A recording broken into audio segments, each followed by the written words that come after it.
คิดถึงคุณครู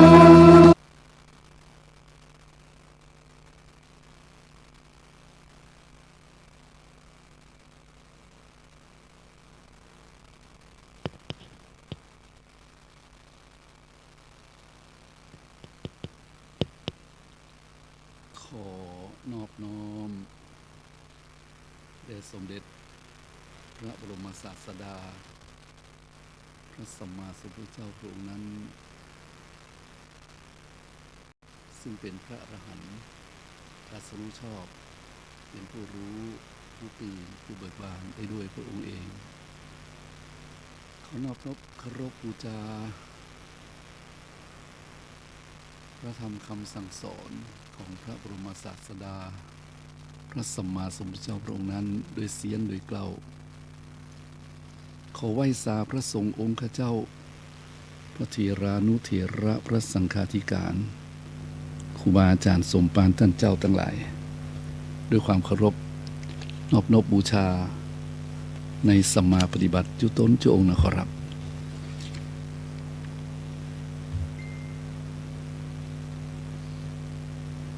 ทุกสิ่งทุกอย่างล้วนอนิจจาจักสู่ความโรยราเหี่ยวแห้ง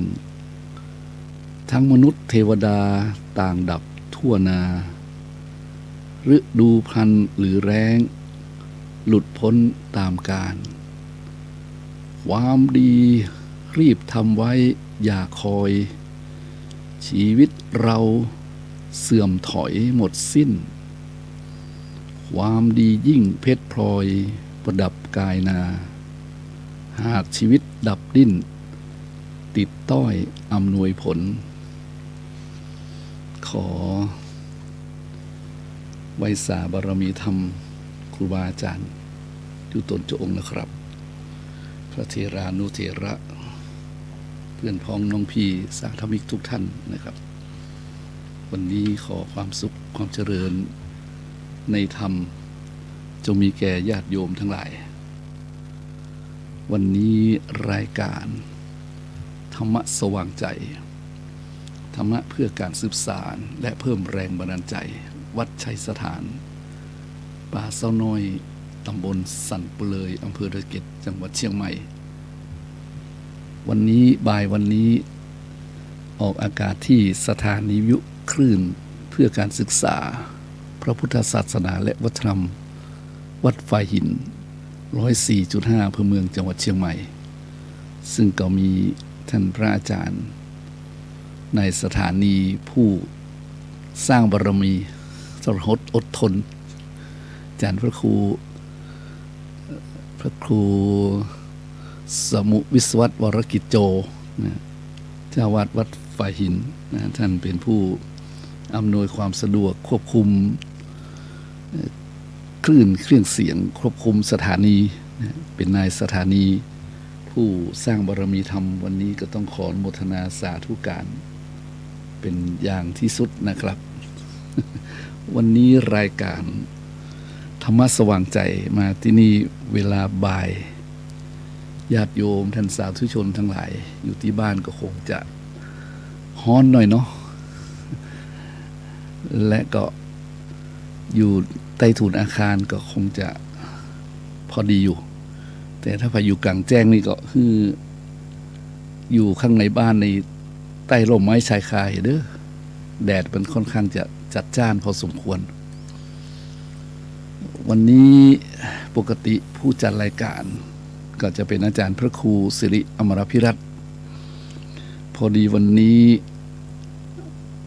สามเณรภาคฤดูร้อนก็ได้เคลื่อนคล้ายย้ายมาที่วัดสันอุ้มที่วัดสันอุ้มท่านก็เลยต้องอยู่ต้อนรับได้กล่าวต้อนรับแล้วก็ฮึ่งธรรมะแก่พระสามเณรภาคฤดูร้อนตัวก็เลยไลน์มาบอกวันนี้ขอลากิจการงานพระสามเณรภาคฤดูร้อนครับวันนี้ต่อมาภาพเองก็มาจัดรายการแทนท่านกันแล้วกันเนาะตั้งแต่เวลานี้ไปจนปุ๊บบ่าย3 โมงบ่าย 2 บ่าย 3นโยมเนาะวันนี้ก็ ถือว่าเป็นโอกาสดีอย่างหนึ่งนะที่ได้มาจัดแทนรายการท่านอาจารย์พระครูสิริอมราภิรัตน์นะซึ่งก็หมุนเวียนเปลี่ยนกันไปบางทีท่านก็ติดงานบางทีจะมาก็ติดงานเนาะบางทีก็ภารกิจนี่มันมีตลอด ในญาติโยมหลายเพราะฉะนั้นเราก็ช่วยกันเพื่อที่จะขับเคลื่อนนะพระธรรมเทศนาของพระบรมศาสดาพระสัมมาสัมพุทธเจ้าเนาะเนี่ยเผยแผ่ธรรมทางอากาศทางวิทยุทางหนังสือทางออนไลน์ได้หมดก็ถือว่าเป็นเรื่องที่เราเข้าใจกันนะโดยเฉพาะปัจจุบันนี้ทางสื่อต่างๆก็มีมากมายรายการธรรมะแม้กระทั่ง YouTube นะญาติโยมหลายอินเทอร์เน็ตหลายที่หลายแห่งก็จัดรายการเราก็เป็นคำว่าไลฟ์สดพ่องนะออนไลน์พ่องอย่างตามนี้ของเปิ่นนะเนาะตามสื่อยุคใหม่แต่วันนี้ต่อมาก็ยังมาตามคลื่นสถานีอยู่ 104.5 โยมวันนี้เป็นวันแถมวันหนึ่งนะโยมเนาะใกล้จะสิ้นเดือนเมษาละใกล้สิ้นเดือนเมษาที่ผ่านมานี่ก็มีหลายประการนะหลายเรื่องหลายราวนะหลายสิ่งต่างๆนะญาติโยมจะพูดอยู่ว่าอะไรมันมากเกินเลยเนาะมันก็มีทั้งเป็นของว่ามีทั้งประเพณีวัฒนธรรมท้องถิ่นตลอดจนถึงเหตุการณ์บ้านเมืองเหตุการณ์ทางโลกทำมือเหมือนกับเราได้หันเป็นหนังจอใหญ่โยมหนังจอใหญ่มากเลยอะ ผมก็จะว่าอย่างไรดีเนาะมันกว้างมันวุยปัจจุบันนี้นะโลกอินเทอร์เน็ตมันกว้างมันวุยโลกออนไลน์มันกว้างมันวุยมันไวก็เลยได้เห็นภาพต่างๆออกมานะซึ่งมันก็เป็นสิ่งที่เรียกว่าทำให้เราได้คิดนะได้คิดอะไรอย่างมากมายอย่างสงกรานต์ที่ผ่านมานี่ก็อาตมาเองก็ได้คิดญาติโยมก็ได้คิดเนาะได้คิดหลายอย่างได้พิจารณาหลายอย่างบางคนก็จ้างคิดบางคนก็เอาไปต่อยอดนะญาติโยมหลายบางคนก็ได้ความสนุกสนานอาตมาก็ถือว่ามันเป็นเหตุการณ์ที่ผ่านพ้นไปหลายเรื่องหลายราวนะทั้งวัฒนธรรมประเพณีและก็หนีว่าพ้นข่าวคราวของธรรมชาติที่รุนแรงนะญาติโยมเขาเห็นภาพข่าวเนาะในสื่อต่างๆนี่เราจะมองเห็นแล้วว่ามันเป็นสิ่งที่น่าหวั่นไหวเหมือนกันน่ากลัวเหมือนกันบางทีมันเป็นข่าวที่เราอาจจะคิดไปถึงบางทีเราคิดละแต่มันมาไปถึงแต่มันมาถึงอย่างเช่นความตายนะโยมเราคิดถึงว่ามันมีจริงแต่เราไม่คิดว่าจะมาถึงโวยอย่างวันนี้ต้องขอแสดงความเสียใจนะและจากรายการธรรมะน้อยๆในการหนึ่งเนี่ยที่ทางสมเด็จพระสันตะปาปาฟรานซิสท่านสิ้นพระชนมายุได้88 พรรษาเนาะก็ถือว่าท่านเป็นนักบุญท่านถือเป็นนักบุญองค์หนึ่งนะสำนักวาติกันเป็นก็แถลงการแล้วเนาะว่าเป็นได้สิ้นพระชนวัย88ท่านเป็นผู้นำคริสตจักรโรมันคาทอลิกคนแรกในลาตินอเมริกาเนาะท่านได้สิ้นพระชนเมื่อเวลา 7:35 นาทีในวันจันทร์ที่ผ่านมาตามเวลาประเทศไทยเนาะอันนี้ในนามของเส้นทางบุญถึงแม้ว่าเขาจะต่างศาสนากันแต่เขาเป็นเพื่อนเกิดแก่ร่วมเจ็บร่วมตายด้วยกัน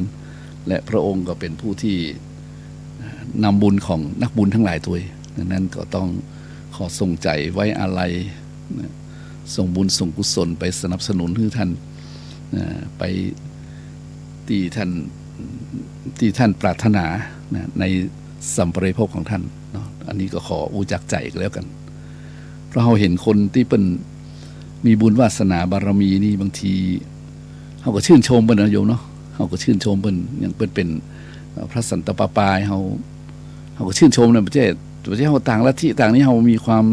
รังเกียจเดียดฉันประเทศนายมเขาก็รู้สึกว่าเป็นเส้นทางบุญเหมือนแต่เพียงว่าเขามีความเหมือนในความแตกต่าง ความเหมือนในความแตกต่างก็คือเขาเหมือนกันในการเดินเส้นทางเสียสละนะเพื่อประชาชนคนต่างๆเนี่ยต้องอ่านประวัติของท่าน แต่เราแตกต่างกันตรงเรามีพระศาสนาต่างกันเท่านั้นเองแต่เส้นทางเดียวกันนะเพราะฉะนั้นก็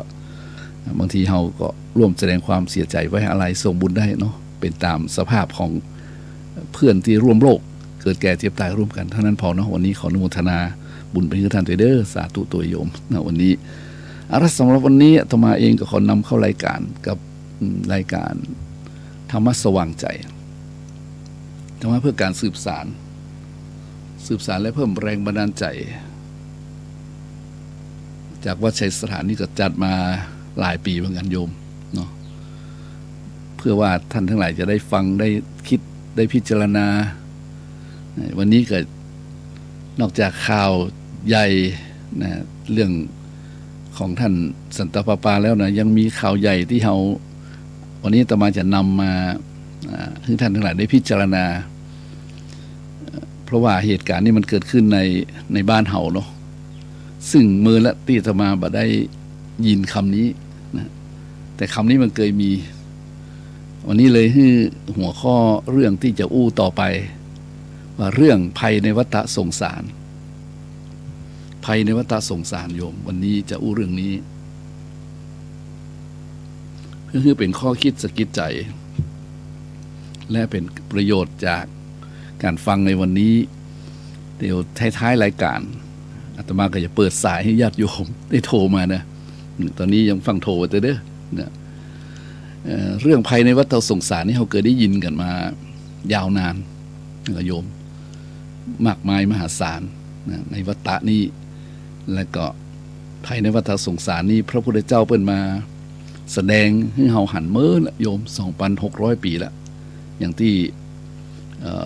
บัณฑิตนักปราชญ์ตอนหลังว่าพระองค์นั้นนะเป็นผู้ประเสริฐเรียกว่าไปหงายภาชนะที่คว่ำอยู่นะคือเราเห็นธรรมดวงตาเราใสขึ้นมาใจเราสว่างขึ้นมาเพราะพระองค์ทรงชี้เราเห็นนะภัยในวัฏสงสารวันนี้ได้ข่าวหันข่าวนะญาติโยมทั้งหลายก็เป็นข่าวใหญ่นะข่าวใหญ่ฮือฮาพอสมควรอันนี้ก็เปิ้นลงข่าวไปแล้วเนาะคงนำเป็นมาเป็นข่าวอ่านได้นะโยมคงบ่เสียหายอย่างเนาะเปิ้นบอกว่าฮือฮาผู้พิพากษาหัวหน้าคณะชั้นต้นศาลจังหวัดแม่สอดทิ้งเงินเดือนเงินประจำตำแหน่งหลักแสนลาออกจากราชการเพื่อศึกษาปฏิบัติธรรมให้พ้นภัยในวัฏสงสารเมื่อวันที่เดือนเมษาที่ผ่านมาวันที่อย่างวันที่4ที่15โยมสักอย่างหนึ่งนะประเด็นอื่นอาตมาภาพเองก็ว่าได้ตีใจสงสัยและคนที่จะเข้ามาศึกษาและปฏิบัติธรรมนี่ก็เป็นธรรมดาของเฮาชาวพุทธเนาะแต่บังเอิญญาติโยมหลายนะบังเอิญท่านเป็นผู้พิพากษานะเป็นหัวหน้าคณะชั้นต้นศาลจังหวัดแม่สอดตัวและกับท่านเขียนหนังสือลาออกนี่มันไปทางสื่อต่างๆลาออกจากราชการเพื่อศึกษาปฏิบัติธรรมให้พ้นภัยในวัฏสงสารอาตมาสะดุดคำนี้ไงโยมสะดุดคำว่านี่แหละปฏิบัติธรรมให้พ้นภัยในวัฏสงสารทำไมคนเฮาเพิ่นบอกถ้าหันทุกข์หันโทษเนี่ยหันโทษหันทุกข์หันสิ่งที่ทำให้เกิดความตุกอกตุกใจและลึกได้สักอย่างเนี่ยหรือได้ประสบกับคำว่าร้อนนี่นะก็จะต้องออกจากที่ร้อนนั้นมาคิดไปยี่นะเพราะฉะนั้นพอเห็นเปิ้นบอกว่าเพื่อศึกษาปฏิบัติธรรมเพื่อพ้นภัยในวัฏสงสารนะท่านเป็นผู้พิพากษาเนาะธรรมะก็เลยต้อง1อนุโมทนากับท่านนะ1อนุโมทนากับท่านและ2นะขอนำกรรมนี้มานะปฏิบัติธรรมเพื่อพ้นภัยในวัฏสงสารเนี่ยมาอธิบายนะเรื่องราวของภัยในวัฏสงสารนี่มันมีมากเหลือเกินญาติโยมหลายเพราะว่า ครูบาอาจารย์เปิ้นก็สอนกันมาจากพระบรมศาสดาของเฮานะพระบรมศาสดาของเฮาเพิ่นก็สอนว่าดูก่อนเธอผู้เห็นภัยในวัฏฏะสงสารทั้งหลายสัตว์ที่กลับมาเกิดในหมู่มนุษย์มีน้อยเหมือนฝุ่น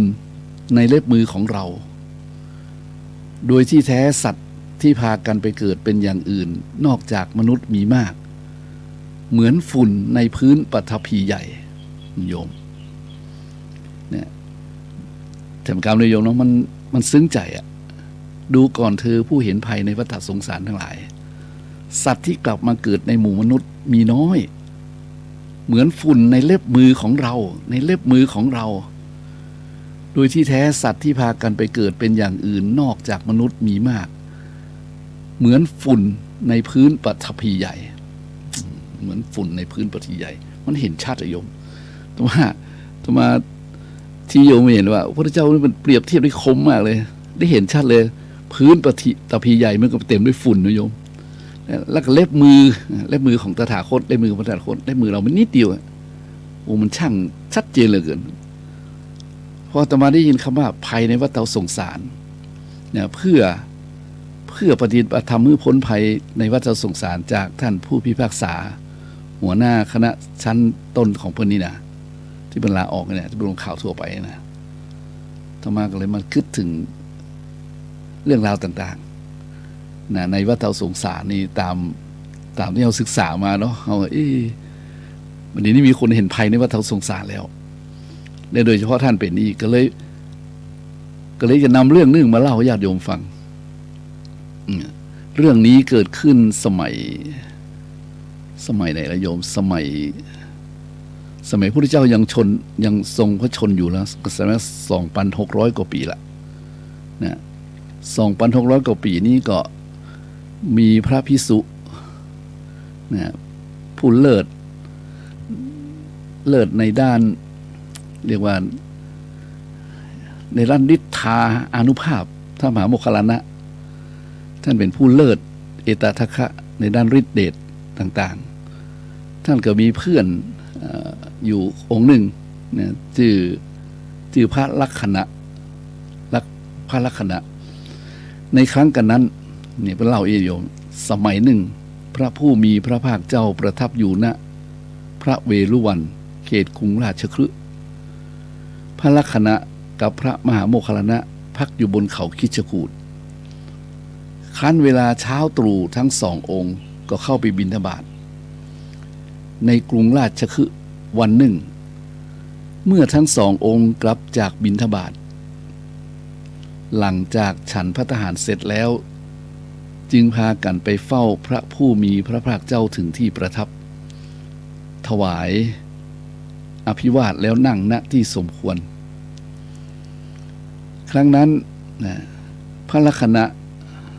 ได้ถามถึงสิ่งที่พระโมคคัลลานะได้เห็นขณะลงจากเขาคิชกูฏต่อหน้าพระผู้มีพระภาคเจ้าพระมหาโมคคัลลานะจึงตอบว่าท่านผู้มีอายุขณะที่ลงมาจากเขาคิชกูฏนั้นได้เห็น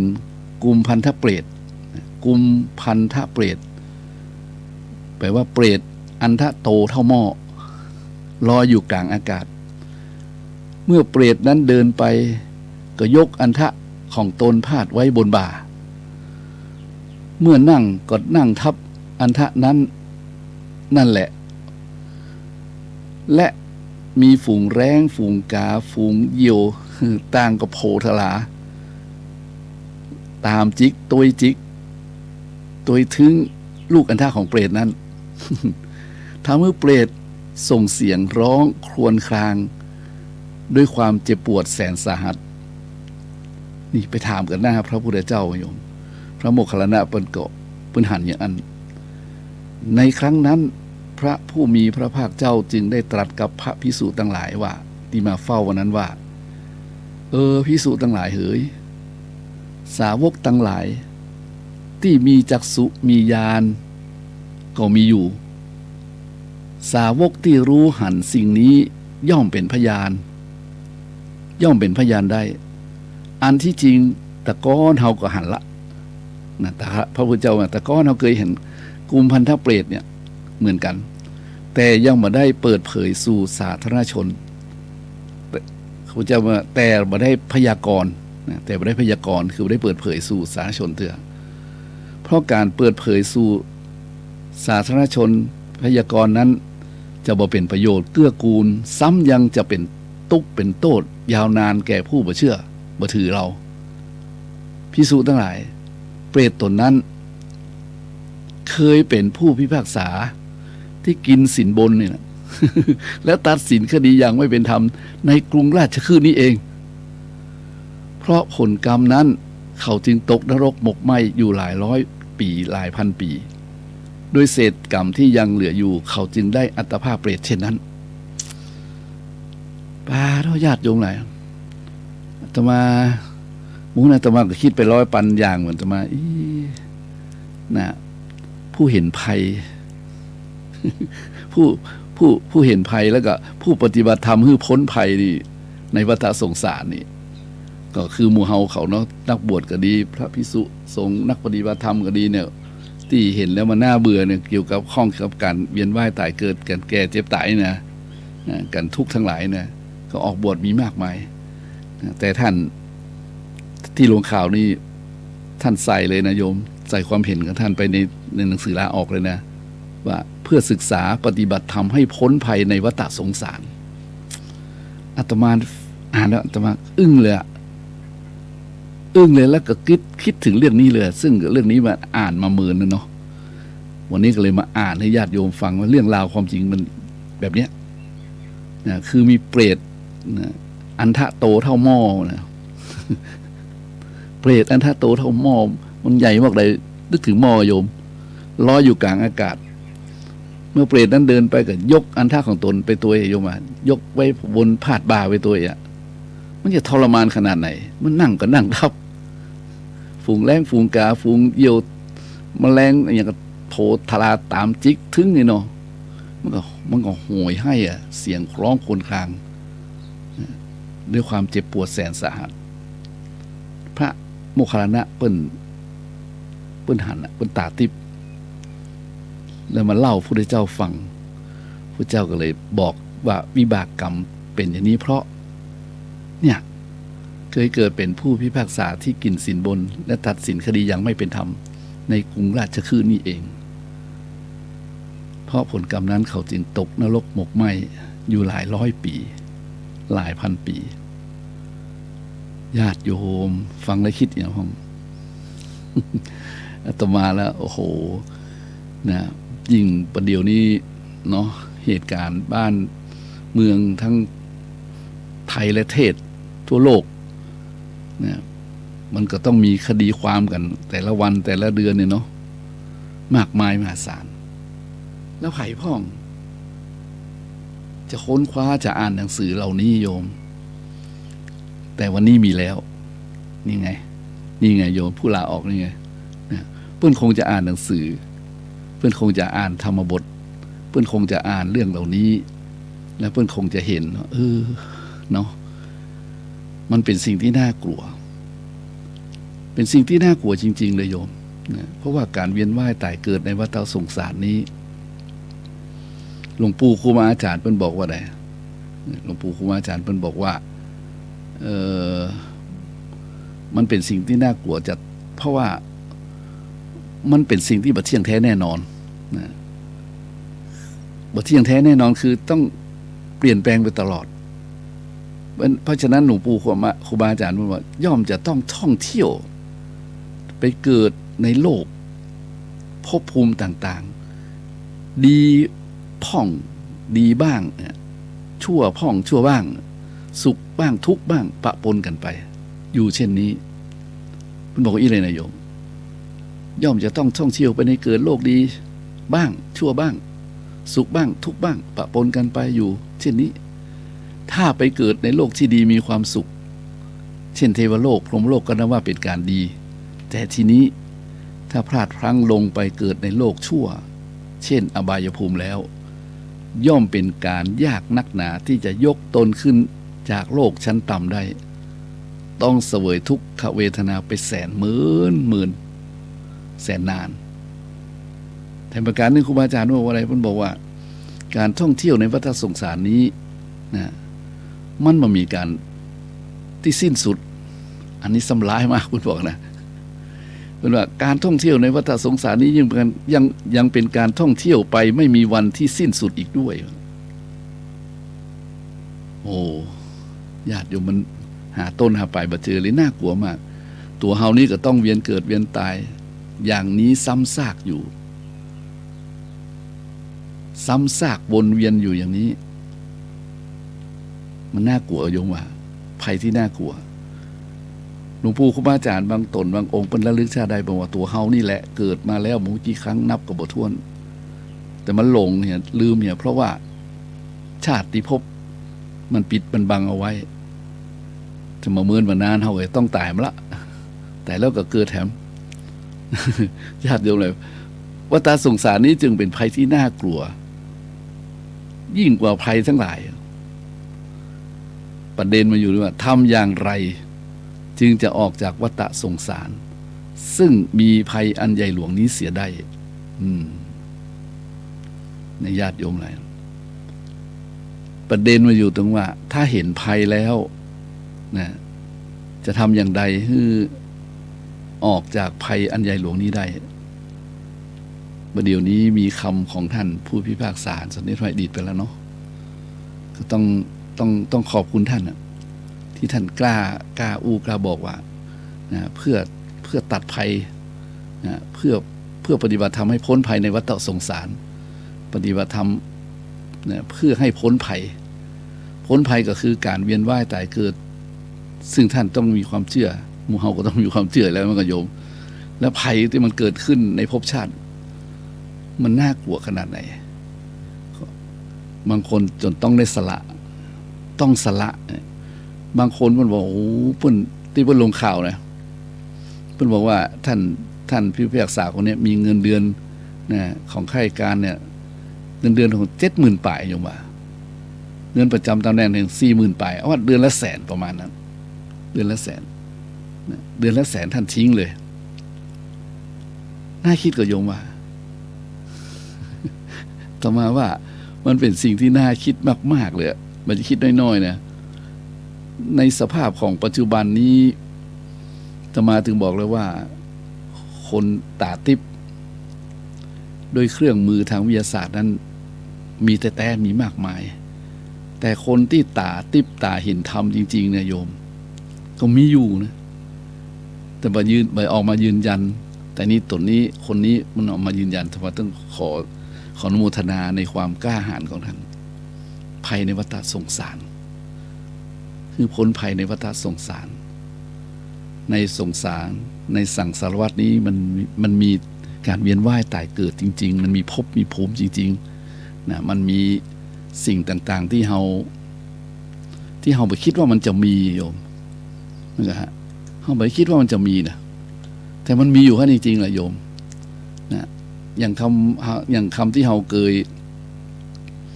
คยได้ยินว่านะภูมิ31ภูมิเนี่ยที่เป็นที่เกิดของสัตว์ทั้งหลายในสากลโลกเนี่ยมันมีจริงเนี่ยแต่เราสามารถใช้กล้องจุลทรรศน์เราสามารถจะใช้กล้องขยายนั่นก็โยมแต่พระพุทธเจ้าท่านบอกว่ามันมีอยู่อ่ะฉะนั้นไผเฮียนหรือไผศึกษาเรื่องเหล่านี้เนี่ยจะเห็นว่านี่คือความจริงที่มีอยู่แต่เราบ่สามารถจะสัมผัสได้โดยตาเนื้อของเราเพราะฉะนั้นเราจะต้องมีศรัทธาอย่าดูว่าเราต้องมีศรัทธาต่อคำสอนของพระสัมมาสัมพุทธเจ้าว่าภัยในวัฏสงสารที่พระองค์เกิดพระองค์ได้ตรัสรู้แล้วมาสอนเราเนี่ยเราจะต้องตระหนักไว้ตระหนักไว้ว่ามันมีจริงมันมีจริงนะในภพภูมิมีจริงนะอย่างภพภูมิยมเคยได้ยินก็คำว่าอรูปภูมิ4รูปภูมิ16เนี่ยโยมตะใดละนะ16กับ4กับ20โยมเนาะแยกย่อยอาจารย์ก็จำได้พ้องผมจำไม่ได้พ้องนะโยมเรื่องเหล่านี้มันเป็นต้องจดมาบอกให้ญาติโยมหน่อย แต่มันกว้างลงไป เอามาดูใกล้ๆมันบอกว่าอย่างเพิ่นบอกว่าภูมิที่ไปเกิดของคนที่มันสูงหน่อยเนาะที่มันสูงหน่อยเพราะว่าเทวภูมิ6เทวภูมิ6ก็มีสวรรค์ทั้ง6สวรรค์ทั้ง6ชั้นนั่นแหละนะตั้งแต่จาตุมมหาราชิกาน่ะตาวติงสายามาตุสิตาเนี่ยนิมานารตีปะละนิมิตสวัตตีนะโยมเป็นภูมิไปนะนี่เป็นที่เกิดนะแล้วก็แถมที่หนึ่งต่ำลงมาหน่อยต่ำจากเทวภูมินะเทวภูมินี้เรียกว่าสวรรค์นั่นแหละสวรรค์6ชั้นนั่นแหละโยมนะลงมาได้ก็คือมนุษย์ภูมินะมนุษย์ภูมินี่ก็ยังแยกนะแยกลงมาจากภูมิเทวดาแล้วนะต่ำลงมาหน่อยต่อมายังมีอย่างมีภูมิที่ต่ำลงมาแหมโยมซึ่งเป็นอบายภูมิ4นี่น่ากลัวเนี่ยตั้งแต่เป็นห้องว่าเดรัจฉานนี่เนาะอสุรกายเปรตก็ได้เปรตก็ได้แล้วก็นิรยภูมินรกเปรตอสุรกายเดรัจฉานคืออบายภูมิ4นั่นเองโยมเพราะฉะนั้นภัยในวัฏสงสารที่น่ากลัวที่สุดก็คือการได้กำเนิดเกิดในอบายภูมิทั้ง4นั่นเองนะเรียกว่าเปติภูมินะเปติภูมิถ้าได้ไปเกิดเปติภูมินี่มันอย่างพระพุทธเจ้าเพิ่นเปรียบเทียบโยมเนี่ยเพิ่นบอกว่าคนที่เวียนว่ายตายเกิดและจะมาเกิดเป็นมนุษย์มันเต้าเล็บมือฝุ่นในเล็บมือของพระองค์ฝุ่นในเล็บมือของคนเฮาอะไรเนาะเนี่ยส่วนคนที่ไม่ได้มาเกิดโอ้โหเหมือนกับฝุ่นในแผ่นดินในปฐพีคิดแล้วก็ใจอ่อนเลยโยมคิดแล้วก็เกิดความกลัวเมื่อกลัวการเวียนว่ายตายเกิดและยิ่งเป็นผู้มีทำงานเกี่ยวกับเนี่ยพิพากษาเนี่ยทนายความเหล่านี้นะโยมถ้าได้อ่านเรื่องนี้สะดุ้งนะสะดุ้งใครๆก็สะดุ้งถ้าญาติโยมฟังก็สะดุ้งนะนั่นเป็นเรื่องที่มีในศาสนาไม่ใช่จะให้เกิดความกลัวอย่างนายโยมนะเรื่องเกี่ยวกับการนะเกี่ยวกับการเป็นอยู่นะการเป็นอยู่นี้ต้องให้เกิดความกลัวบาปนะที่อู้เรื่องนี้เพื่อได้เห็นว่าเราควรจะกลัวบาปมากกว่าเพราะว่าการทำบาปการทำผิดเนี่ยเรียกว่าจริยธรรมเนี่ยอย่างเช่นที่เป็นข่าวในญาติโยมแหละที่เราเห็นที่มันอย่างตึกถล่มเนาะอย่างที่มันผ่านมาเนาะนี้ก็สอบสวนกันวุ่นวายเนาะโยมเนาะอันใดจริงได้เขาแบบงงดมันก็โยมแต่ทีนี้ถ้าเราฮักตัวกลัวกรรมกลัวบาปกลัวภัยในวัฏสงสารเนี่ยนี่แหละอาตมาจึงบอกว่าเราจะต้องมีหลักการจัดการนะเรียกว่าเราจะต้องมีทั้งหลักการวิธีการและอุดมการจะต้องนึกไปด้วยกันนี่ต้องเอาธรรมะของพระสัมมาสัมพุทธเจ้าไปใจโยมนะพระธรรมของพระบรมศาสดานี้ตั้งด้วยศรัทธานะศรัทธาคือความฉลาดรู้เชื่อมั่นนะเชื่อมั่นแต่มีความฉลาดรู้โดยการวิเคราะห์ไงต้องวิเคราะห์ถ้าบอกวิเคราะห์นี่มันได้ละนะญาติโยมหลายถ้าจะมาเชื่อลอยๆนี่ถ้ามาเชื่อลอยๆบางทีอาจจะบัดแน่นแฟนเนาะ อาจจะเรียกว่ายังงอนแง่นคอนแคนอยู่เขาได้ยินได้ฟังไว้เขายังสงสัยอยู่เมื่อโยมแต่ถ้าเขาได้คิดเขาได้ตรึกได้ตรองเขาได้มองเห็นด้วยใจของเขาเนี่ยเพราะว่าความฉลาดรู้เนี่ยความฉลาดรู้เพื่อให้ครอบคลุมถึงการรู้และเข้าใจในสิ่งต่างๆที่มันเกิดขึ้นอย่างข่าวที่มันเกิดขึ้นเนี่ยมันเป็นประโยชน์แก่นักคิดนักวิเคราะห์นะและยังเป็นประโยชน์สำหรับอาตมาที่ว่าเป็นประโยชน์เลยคือมันเป็นสิ่งที่เราก็สามารถได้เยอะจะได้นึกออกขนาดคนระดับนี้เนี่ยเงินเดือนเป็นแสนแล้วเพิ่นอยู่ในระดับนี้โยมเมื่อเพิ่นบอกว่าเพื่อพ้นภัยในวัฏสงสารเราต้องฉุกคิดละจะเยอะจะได้เนี่ยก็เลยไปค้นมา สมเด็จพระสัมมาสัมพุทธเจ้าพระองค์ผู้ทรงสัพพัญญุตญาณซึ่งทรงทราบชัดว่าทุกสิ่งทุกประการได้ทรงชี้ลงไปอย่างเด็ดขาดว่าการที่จะทำตนให้พ้นจากวัฏสงสารได้นั้นต้องถึงซึ่งพระนิพพานได้นิพพานสมบัติเมื่อใดเมื่อนั้นจึงจะพ้นภัยในวัฏสงสารนี้ได้โอ้ญาติโยมทั้งหลายนึกถึงนิพพานคงจะไกลสวรรค์ไกลนักหนาเนาะแต่สวรรค์ยังใกล้กว่าเอาละญาติโยมทั้งหลายเพื่อบ่ฮื้อที่ท่านทั้งหลายจะได้เรียกว่าคุณข้องมองใจหรือน้อยอกน้อยใจในวาสนาของตัวเก่าหรืออาจจะแบบทำให้เฮาเรียกว่าละลังเลนะเฮาต้องตั้งมั่นมีธรรมมากมายนะโยมที่เราจะสามารถปฏิบัติตามได้เนี่ยคือถึงกระแสแห่งบุญเพื่อขึ้นไปสู่เทวภูมิเนี่ยโยมบัดลงมาต่ำในอบายภูมินี่นะแต่ว่าก็มองหันแล้วว่ามันมีธรรมอยู่4ประการสำหรับฆราวาสญาติโยมหมู่เฮาอาตมาโตยก็ได้ฮะที่ว่าธรรมที่ทำให้เกิดสุขในสัมปรายภพนะนั่นก็คือ1ศรัทธาสัมปทา2ศีลสัมปทา3จาคะสัมปทา4ปัญญาสัมปทาเป็นธรรมที่ทำให้เราถึงเรียกว่าถึงสวรรค์และอาจจะเลยสวรรค์ขึ้นไปนิพพานก็ได้นะโยมอาจจะจำเป็นถึงนิพพานก็ได้อาจจะไปถึงเทวภูมิเช่นสวรรค์ชั้นจาตุมก็ยังดีกว่าจาตุมกับดาวดึงยามาดุสิตดุสิตาหรือนิมานรตีก็ได้เฮามีหลักวิธีนะญาติโยมซึ่งศรัทธาญาติโยมทั้งหลายได้วิเคราะห์ได้วิเคราะห์ตัวกันอย่างแย่ใดเนาะวันนี้ที่อู้นี่ก็เพราะว่าอาศัยเหตุจากท่านลาบวชนี่แหละเพื่อพ้นภัยในวัฏฏะนี่แหละเพราะฉะนั้นเฮาจะต้องมีหลักการวิธีการและอุดมการณ์น้องกโยมง่ายๆมันมีมากมายมันยากก็มีนะแต่ว่าขอสื่อง่ายๆที่มันอู้กันฟังแล้วเข้าใจง่าย1ศรัทธาสัมปทาคือเต็มพร้อมด้วยศรัทธาศรัทธาสัมปทาถึงพร้อมด้วยศรัทธาถึงพร้อมด้วยศรัทธาเชื่อมั่นในพระพุทธเจ้าในพระพุทธองค์ในความตรัสรู้ของพระองค์ในสัพพัญญุตญาณของพระองค์บ่หวั่นไหวบ่งอนแง่นบ่คลอนแคลนนั่นคือศรัทธาญาณสัมปยุตอย่างเหนี่ยวแน่เลยโยมมั่นคงนะมีปัญญาวิเคราะห์พร้อมเลยว่าพระองค์คือสัพพัญญูนะพระองค์คือพระผู้โลกวิทูรู้แจ้งโลกพระองค์เป็นผู้ที่มีความอย่างมากมายคุณของพระองค์เนาะเพราะฉะนั้นเรามีศรัทธาสัมปทาเชื่อมั่นในพระพุทธเจ้ากันอยู่ที่ไหนก็พุทโธพุทธังธัมโมธัมมังสังโฆสังฆังสรณังคัจฉามิเลยอยู่ที่ไหนก็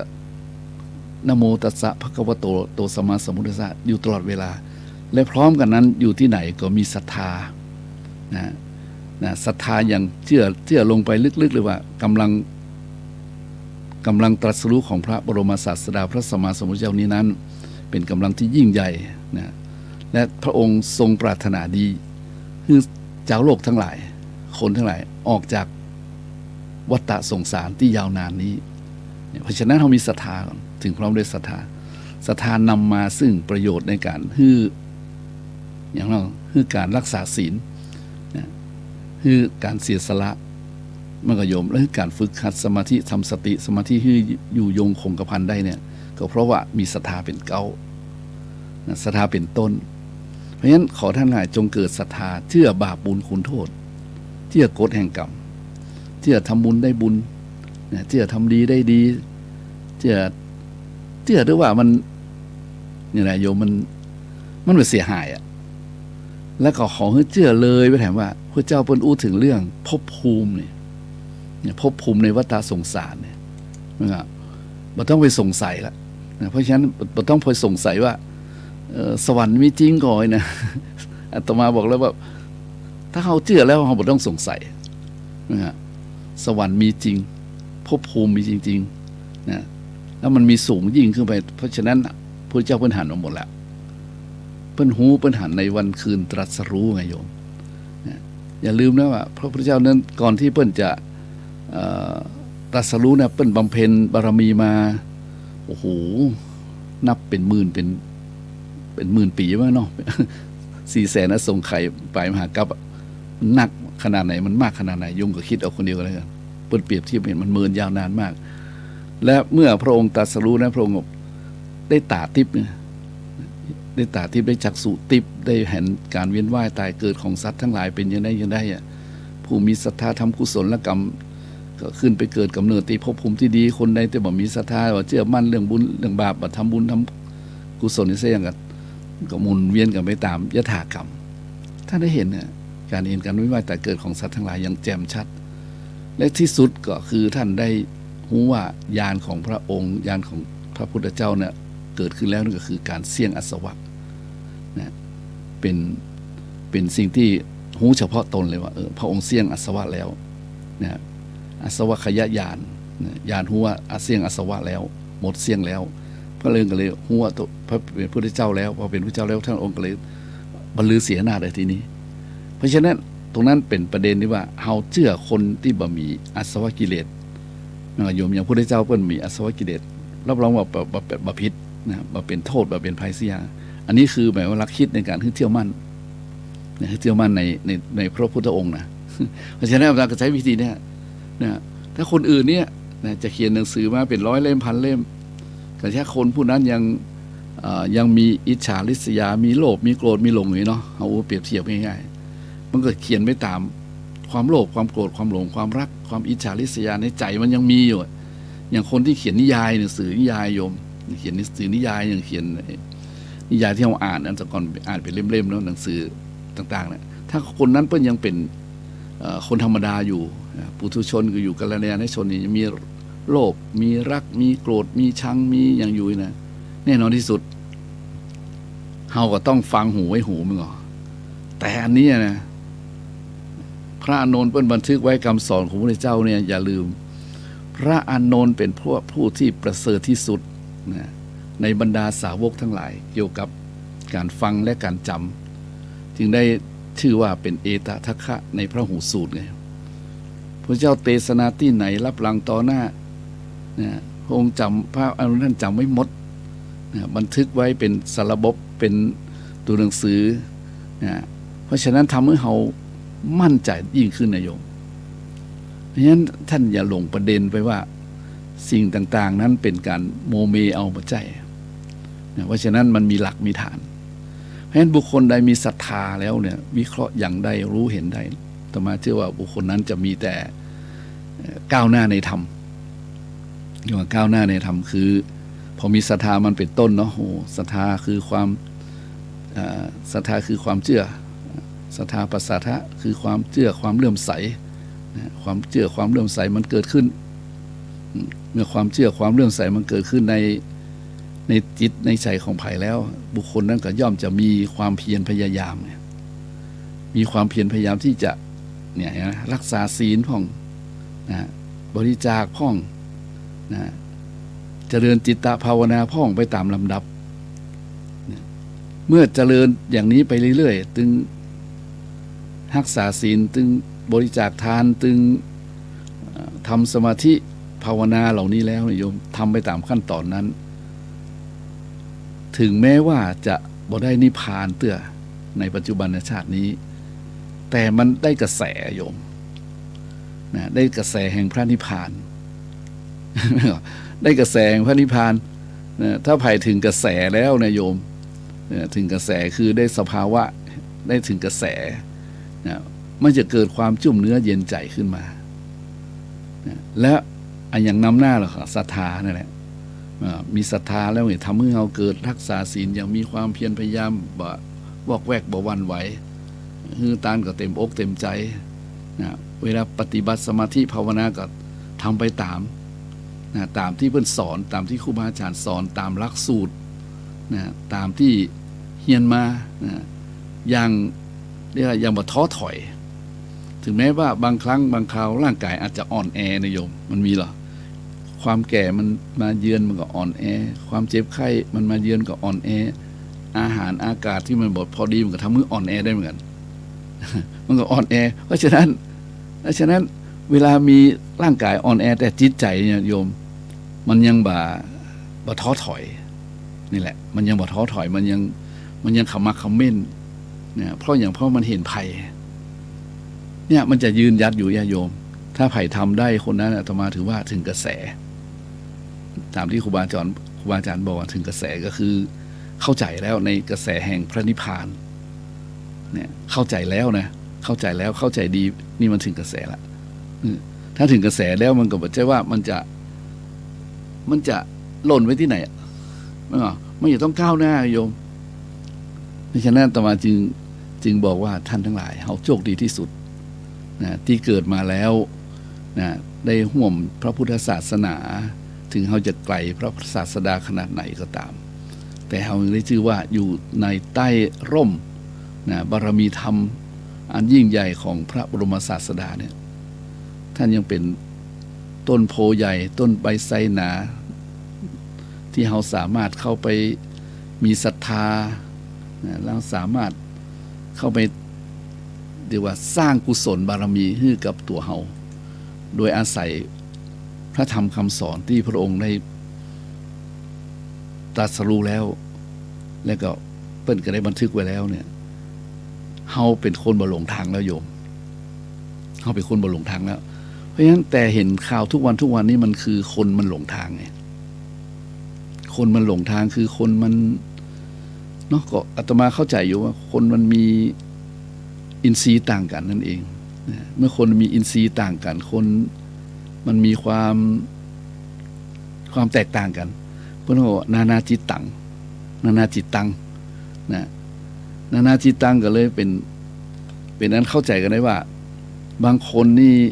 อาจจะคิดมากหน่อยบ่เชื่อง่ายก็ดีนะบ่เจ๊บ่ดีนะโยมคนคิดมากบ่เชื่อง่ายเนี่ยดีนะแต่ขออย่าได้มีทิฏฐินะอย่าได้มีทิฏฐิมานะขอให้ยอมฟังเห็นน้อยนึงยังสมัยก่อนเนี่ยมีคนบวชหนุ่มๆเนี่ยคนบวชหนุ่มๆเนี่ยบางทีบางคนก็บวชหนุ่มๆยังบ่ถึงวัยปฏิบัติธรรมเธอยังบ่ควรที่จะเข้าวัดยังมาสละทรัพย์สมบัติออกบวชได้จริงหรือเปล่าโยมมีนะแต่ก่อนยิ่งสมัยต้นพุทธกาลนี่ยิ่งมีเลยตอนที่พระเจ้าตรัสรู้ใหม่คนหนุ่มคนยังออกบวชนักนะโยมนะออกบวชมากเลยดังนั้นท่านจึงมีพระบาลีบทหนึ่งท่านเขียนบอกว่าท่านบอกว่าโยฮาเวทหโรภิกขุโยฮาเวทหโรภิกขุยุนชติพุทธศาสนีโสมังโลกังปภาเสติอภา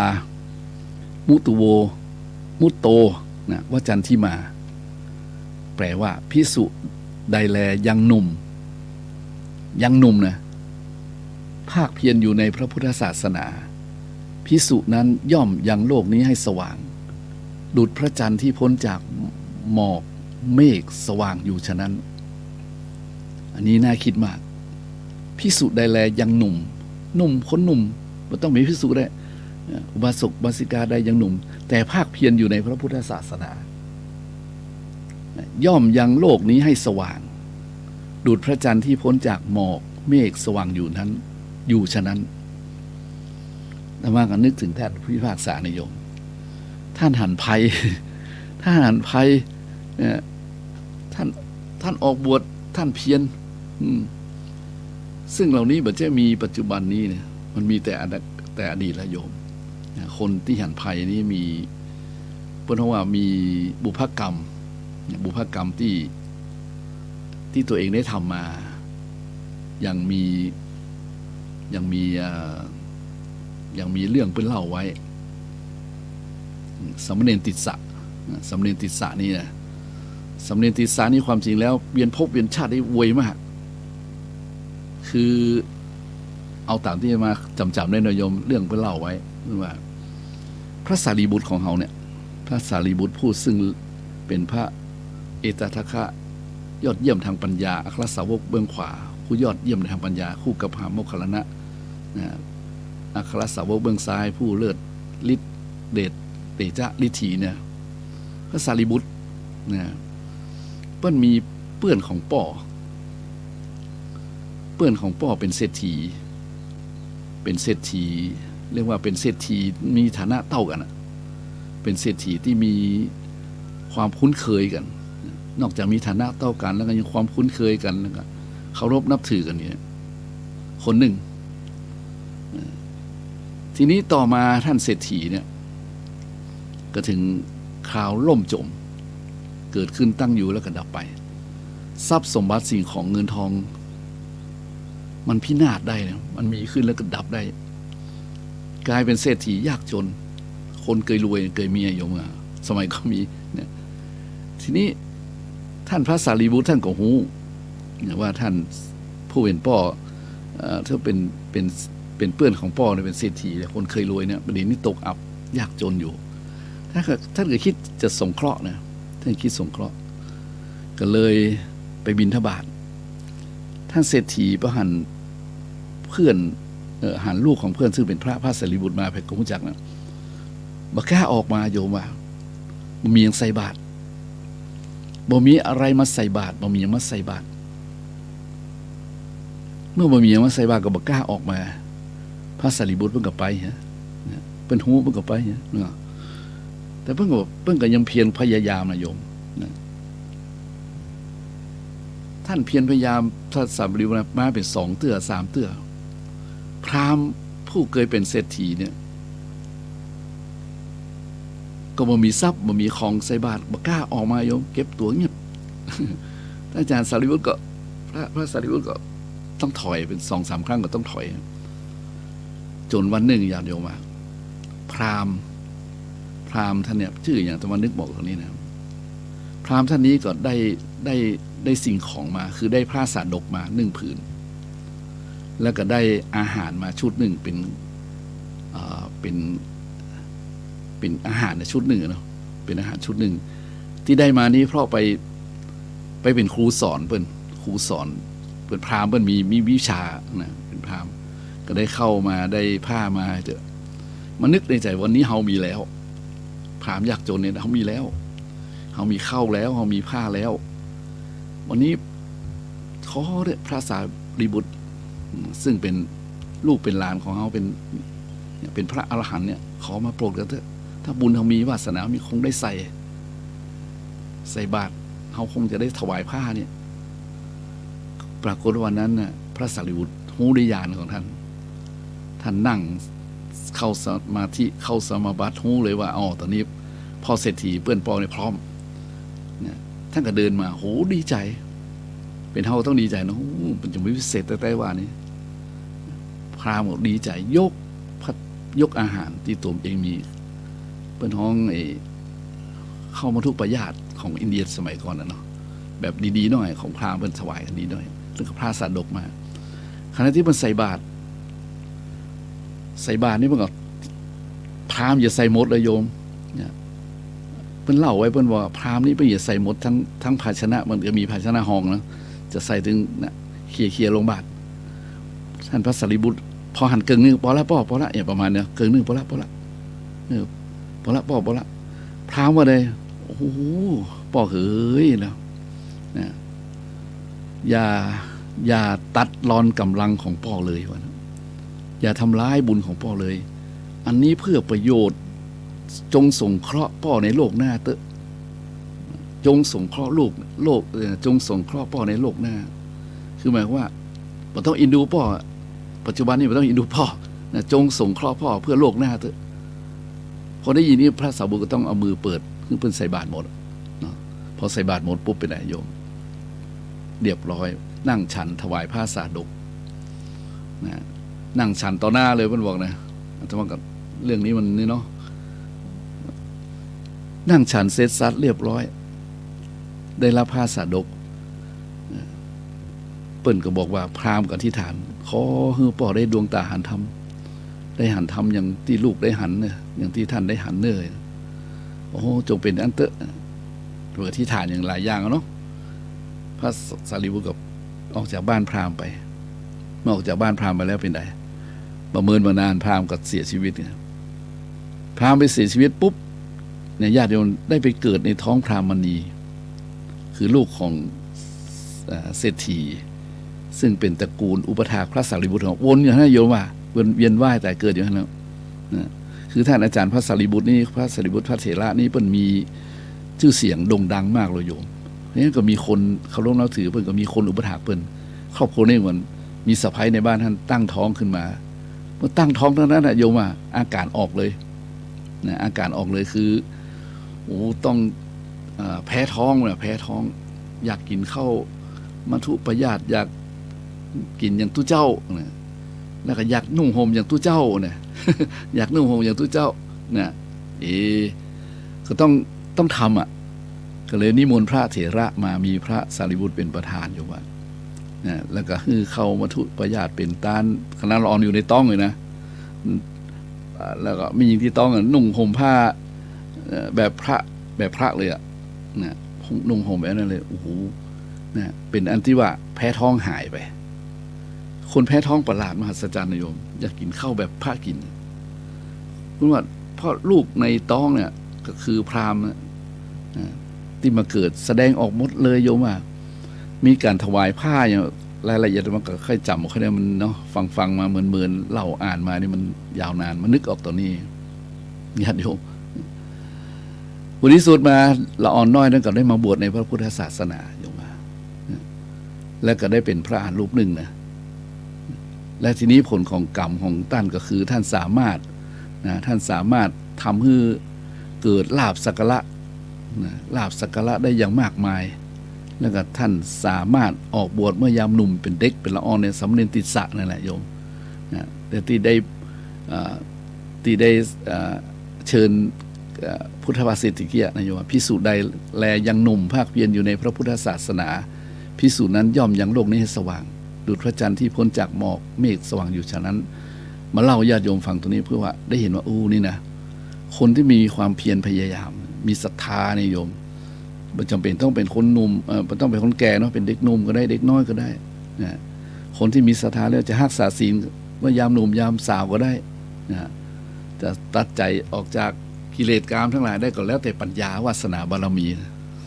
อันนี้เล่าให้ญาติโยมฟังเนาะเพราะฉะนั้นในภพภูมิต่างๆในญาติโยมนะที่เฮาท่านทั้งหลายเวียนว่ายตายเกิดนี้ถ้าหากว่าเฮาสั่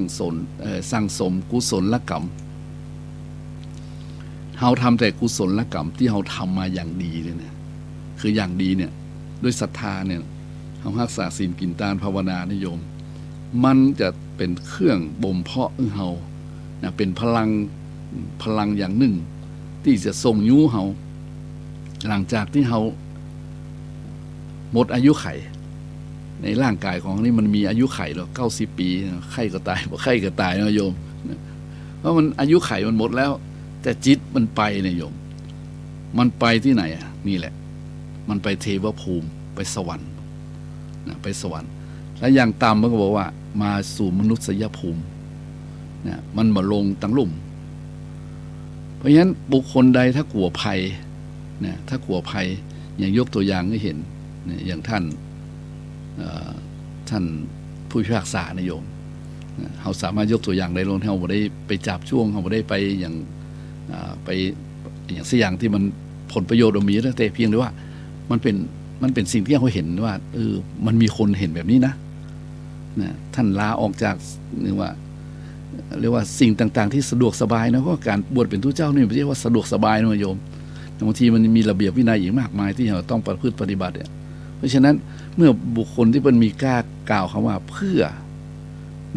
ศึกษาปฏิบัติทำให้พ้นภัยในวัฏสงสารนี่มันจะทำให้เขาเห็นปัจจุบันย้อนไปถึงอดีต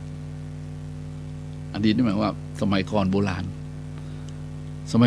ก็มีลูกเศรษฐีมากมายเลยโยมที่เป็นชายหนุ่มบางคนมีภรรยาถึง 3-4 คนโยมมีภรรยาถึง 3-4 คนกันนะบางทีนะ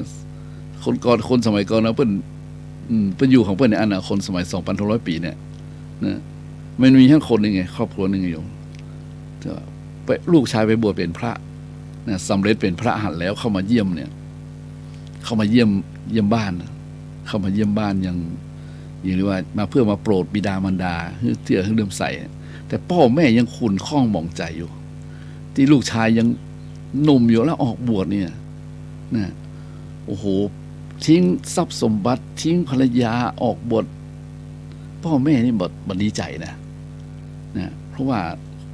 ธรรมดาของคนเราเนาะโยมเนาะก็ย่อมจะเป็นปุถุชนอยู่ยังจะต้องมีเรียกว่ามีความ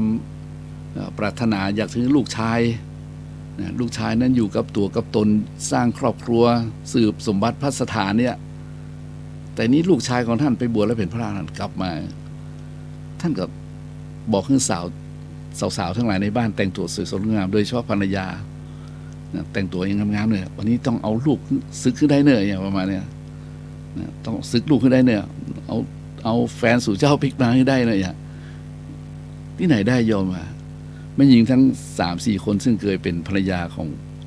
พระอรหันต์รูปนั้นไปสนอสแนเดี๋ยวพวกเราไปอู้ไปจานว่าหลวงพ่อหลวงพี่เพิ่งอู้คำหนึ่งว่าดูก่อนน้องหญิงดูก่อนน้องหญิงจงดูนะร่างกายอันที่ไม่สวยสดงดงามนี้นะเพิ่งอู้ถึงเกสาโลมาหน้าขาทันตายว่าเพิ่งอู้ถึงนะไม่ยิงที่เป็นอดีตภรรยาก็โอ้น้อยอกมองใจโอ้ไม่ไหวแล้วนะเป็นลึกซึ้งแล้วนะต้องถอยออกมาทีนี้พ่อเศรษฐีแม่เศรษฐีเนี่ยมาแล้วใจนะโยมเอาทรัพย์สมบัติแก้วแหวนเงินทองมากองไว้นะเพิ่นบอกว่าอันนี้เป็นเงินเป็นทองเนี่ยกองไว้กองหนึ่งอันนี้เป็นแก้วนินจินดากองไว้กองหนึ่งเลยเรามาบอกให้ลูกเนี่ยเป็นของลูกหมดเลยออกมาลูกใช้ทรัพย์สมบัติเหล่านี้เนี่ยนี่กองเงินก็ของลูกนี่กองทองก็ของลูกนี่เป็นเพชรนินจินดาก็ของลูกเนี่ยลูกเอามาใจดิลูกจะกินจะตายเลยเอาเลยลูกจะกินจะตานเอาเต็มที่เลยลูกเขยเป็นของลูกทั้งนั้นมันจำเป็นต้องไปทรมานเป็นทุเจ้าเป็นพระอยู่ในป่าในดอยแล้วลูกนะเอายกคือหมดเลยเอาไปเลยลูกพระว่าอะไรวะพระอรหันต์รู้แล้วอะไรโอ้โยมพ่อโยมแม่ยินดีหลายๆเนอะยินดีหลายๆที่ให้ลูกถ้าเป็นไปได้นะเอาใส่ล้อใส่เกวียนไปทิ้งลงในแม่น้ำคงคาอย่าไปวะแต่ญาติโยมหลายนี่คืออรหันต์คือบ่เอาแล้วไงโยมคือเพื่อนเห็นภัยไงคือเพื่อนเห็นภัยเห็นโทษเห็นภัยต่อมาคิดว่าโอ้เรื่องเหล่านี้อดีตมีมากมายนะที่มาเล่าเรื่องนี้ญาติโยมฟังตอนบ่ายวันนี้ก็เพื่อว่าเนาะเราได้ยินคำว่ามีคนออกบวชเพื่อปฏิบัติธรรมเพื่อพ้นภัยในวัฏสงสาร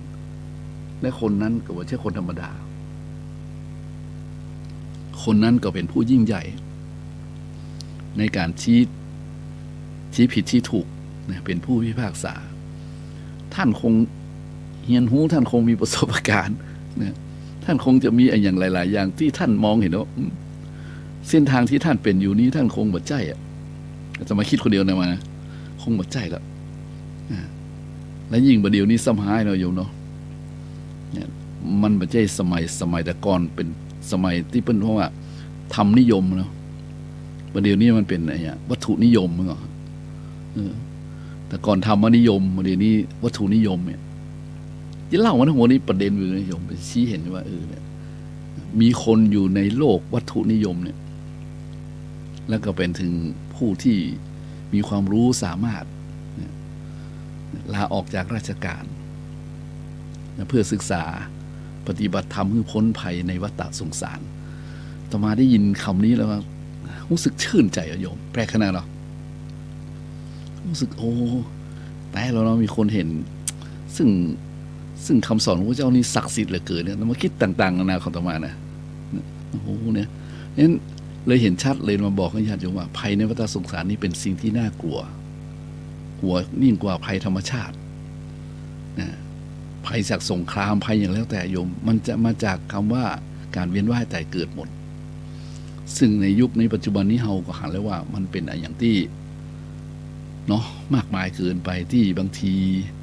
เราอาจจะบ่คิดถึง นึกว่ามันเป็นธรรมชาติเป็นธรรมดาแต่ความจริงแล้วมันมีเปิ้นว่าผีซ้ำกรรมสัตว์โยมเคยได้ยินเหรอ ผีซ้ำกรรมสัตว์เรียกว่ามันเป็นการเรียกว่าคนมามีศีลมามีธรรมก่อกรรมทำเข็นนี่อยู่ว่าเขาเห็นสามีภรรยาบิดามารดาในครอบครัวเนาะทำร้ายซึ่งกันและกันบ้านแตกสลายขาดนะแล้วก็ออกข่าวประโคมแล้วก็ข่าวอย่างมากมายซึ่งเขาเห็นแล้วมันบัดใจอ่ะแม่โยมเพราะฉะนั้นถ้าบุคคลใดมีศรัทธาที่ตั้งมั่นเนี่ยเชื่อมั่นในพระพุทธพระธรรมพระสงฆ์แล้วเนี่ยอาตมาเชื่อว่าบุคคลนั้นย่อมจะก้าวเข้าไปสู่เส้นทางสายบุญแห่งเส้นหนึ่งคือรักษาศีลนะแล้วก็ทำบุญทำทานจาคะนะแล้วก็เข้าสู่คำว่าสมาธิเข้าสู่เรียกว่ากรรมฐานภาวนาวิปัสสนาภาวนาคือเข้าสู่การปฏิบัตินั่นเองนั้นการเวียนว่ายแต่เกิดนี้ถ้าหันว่ามันเป็นภัยที่น่ากลัวแล้วไซอย่าได้ประมาทว่ายังหนุ่มยังสาวอยู่นะ ยังแบบแก่แบบเท่าเถอะนะร่างกายบ่มีโรคภัยไข้เจ็บนะประมาทอยู่ยังแบบเตื้อนะยังแบบถึงเวลาเตื้อนะนี่ประมาทไปเพราะฉะนั้นอาตมาเคยบอกให้ญาติโยมหลายเลยว่านะเฮาในฐานะที่อยู่ในยุคนี้นะยุคที่เปิ้นวัตถุนิยมเลยนะวิทยธรรมนิยมนี้เฮาก็อยู่ของเฮาไปนะแต่เฮาบ่ไปคลุกคลีเฮาบ่ไปเข้าใกล้พวกมิจฉาทิฏฐิทั้งหลายเดี๋ยวคุณจะมิจฉาทิฏฐิคือคนเห็นผิดทั้งหลายเนี่ยเราต้องคบค้าสมาคมสัมมาทิฏฐิทั้งหลายคือบุคคลใดที่เป็นสัมมาทิฏฐิเนี่ยเชื่อบาปบุญคุณโทษเชื่อประโยชน์ในโลกนี้โลกหน้านั่นนะมีศรัทธาสัมปทามีศีลสัมปทามีจาคะสัมปทามีปัญญาสัมปทาแล้วเนี่ยเขาคบคนนั้นเป็นเพื่อนนะเขาเข้าใกล้เส้นทางแห่งการสู่เนี่ยแห่งการสู่สายบุญสายกุศลสายเย็นนั่นก็คือเส้นทางพระนิพพานมาถึงพระนิพพานก็ยังถึงสวรรค์เทวภูมิทั้ง6ชั้นอยู่โยมยังต่ำก็ได้เป็นมนุษย์เนี่ยเกิดมาพบพระพุทธศาสนาต่อยอดกันต่อไปดีกว่าต้องไปตกระกรรมลำบากทุกข์ยากในภพภูมิที่มันต่ำนะเนี่ยภพภูมิที่มันต่ำมันน่ากลัวโยมไหมก็นะถ้าเกิดไปในนรกเนี่ยในเปรตเนี่ย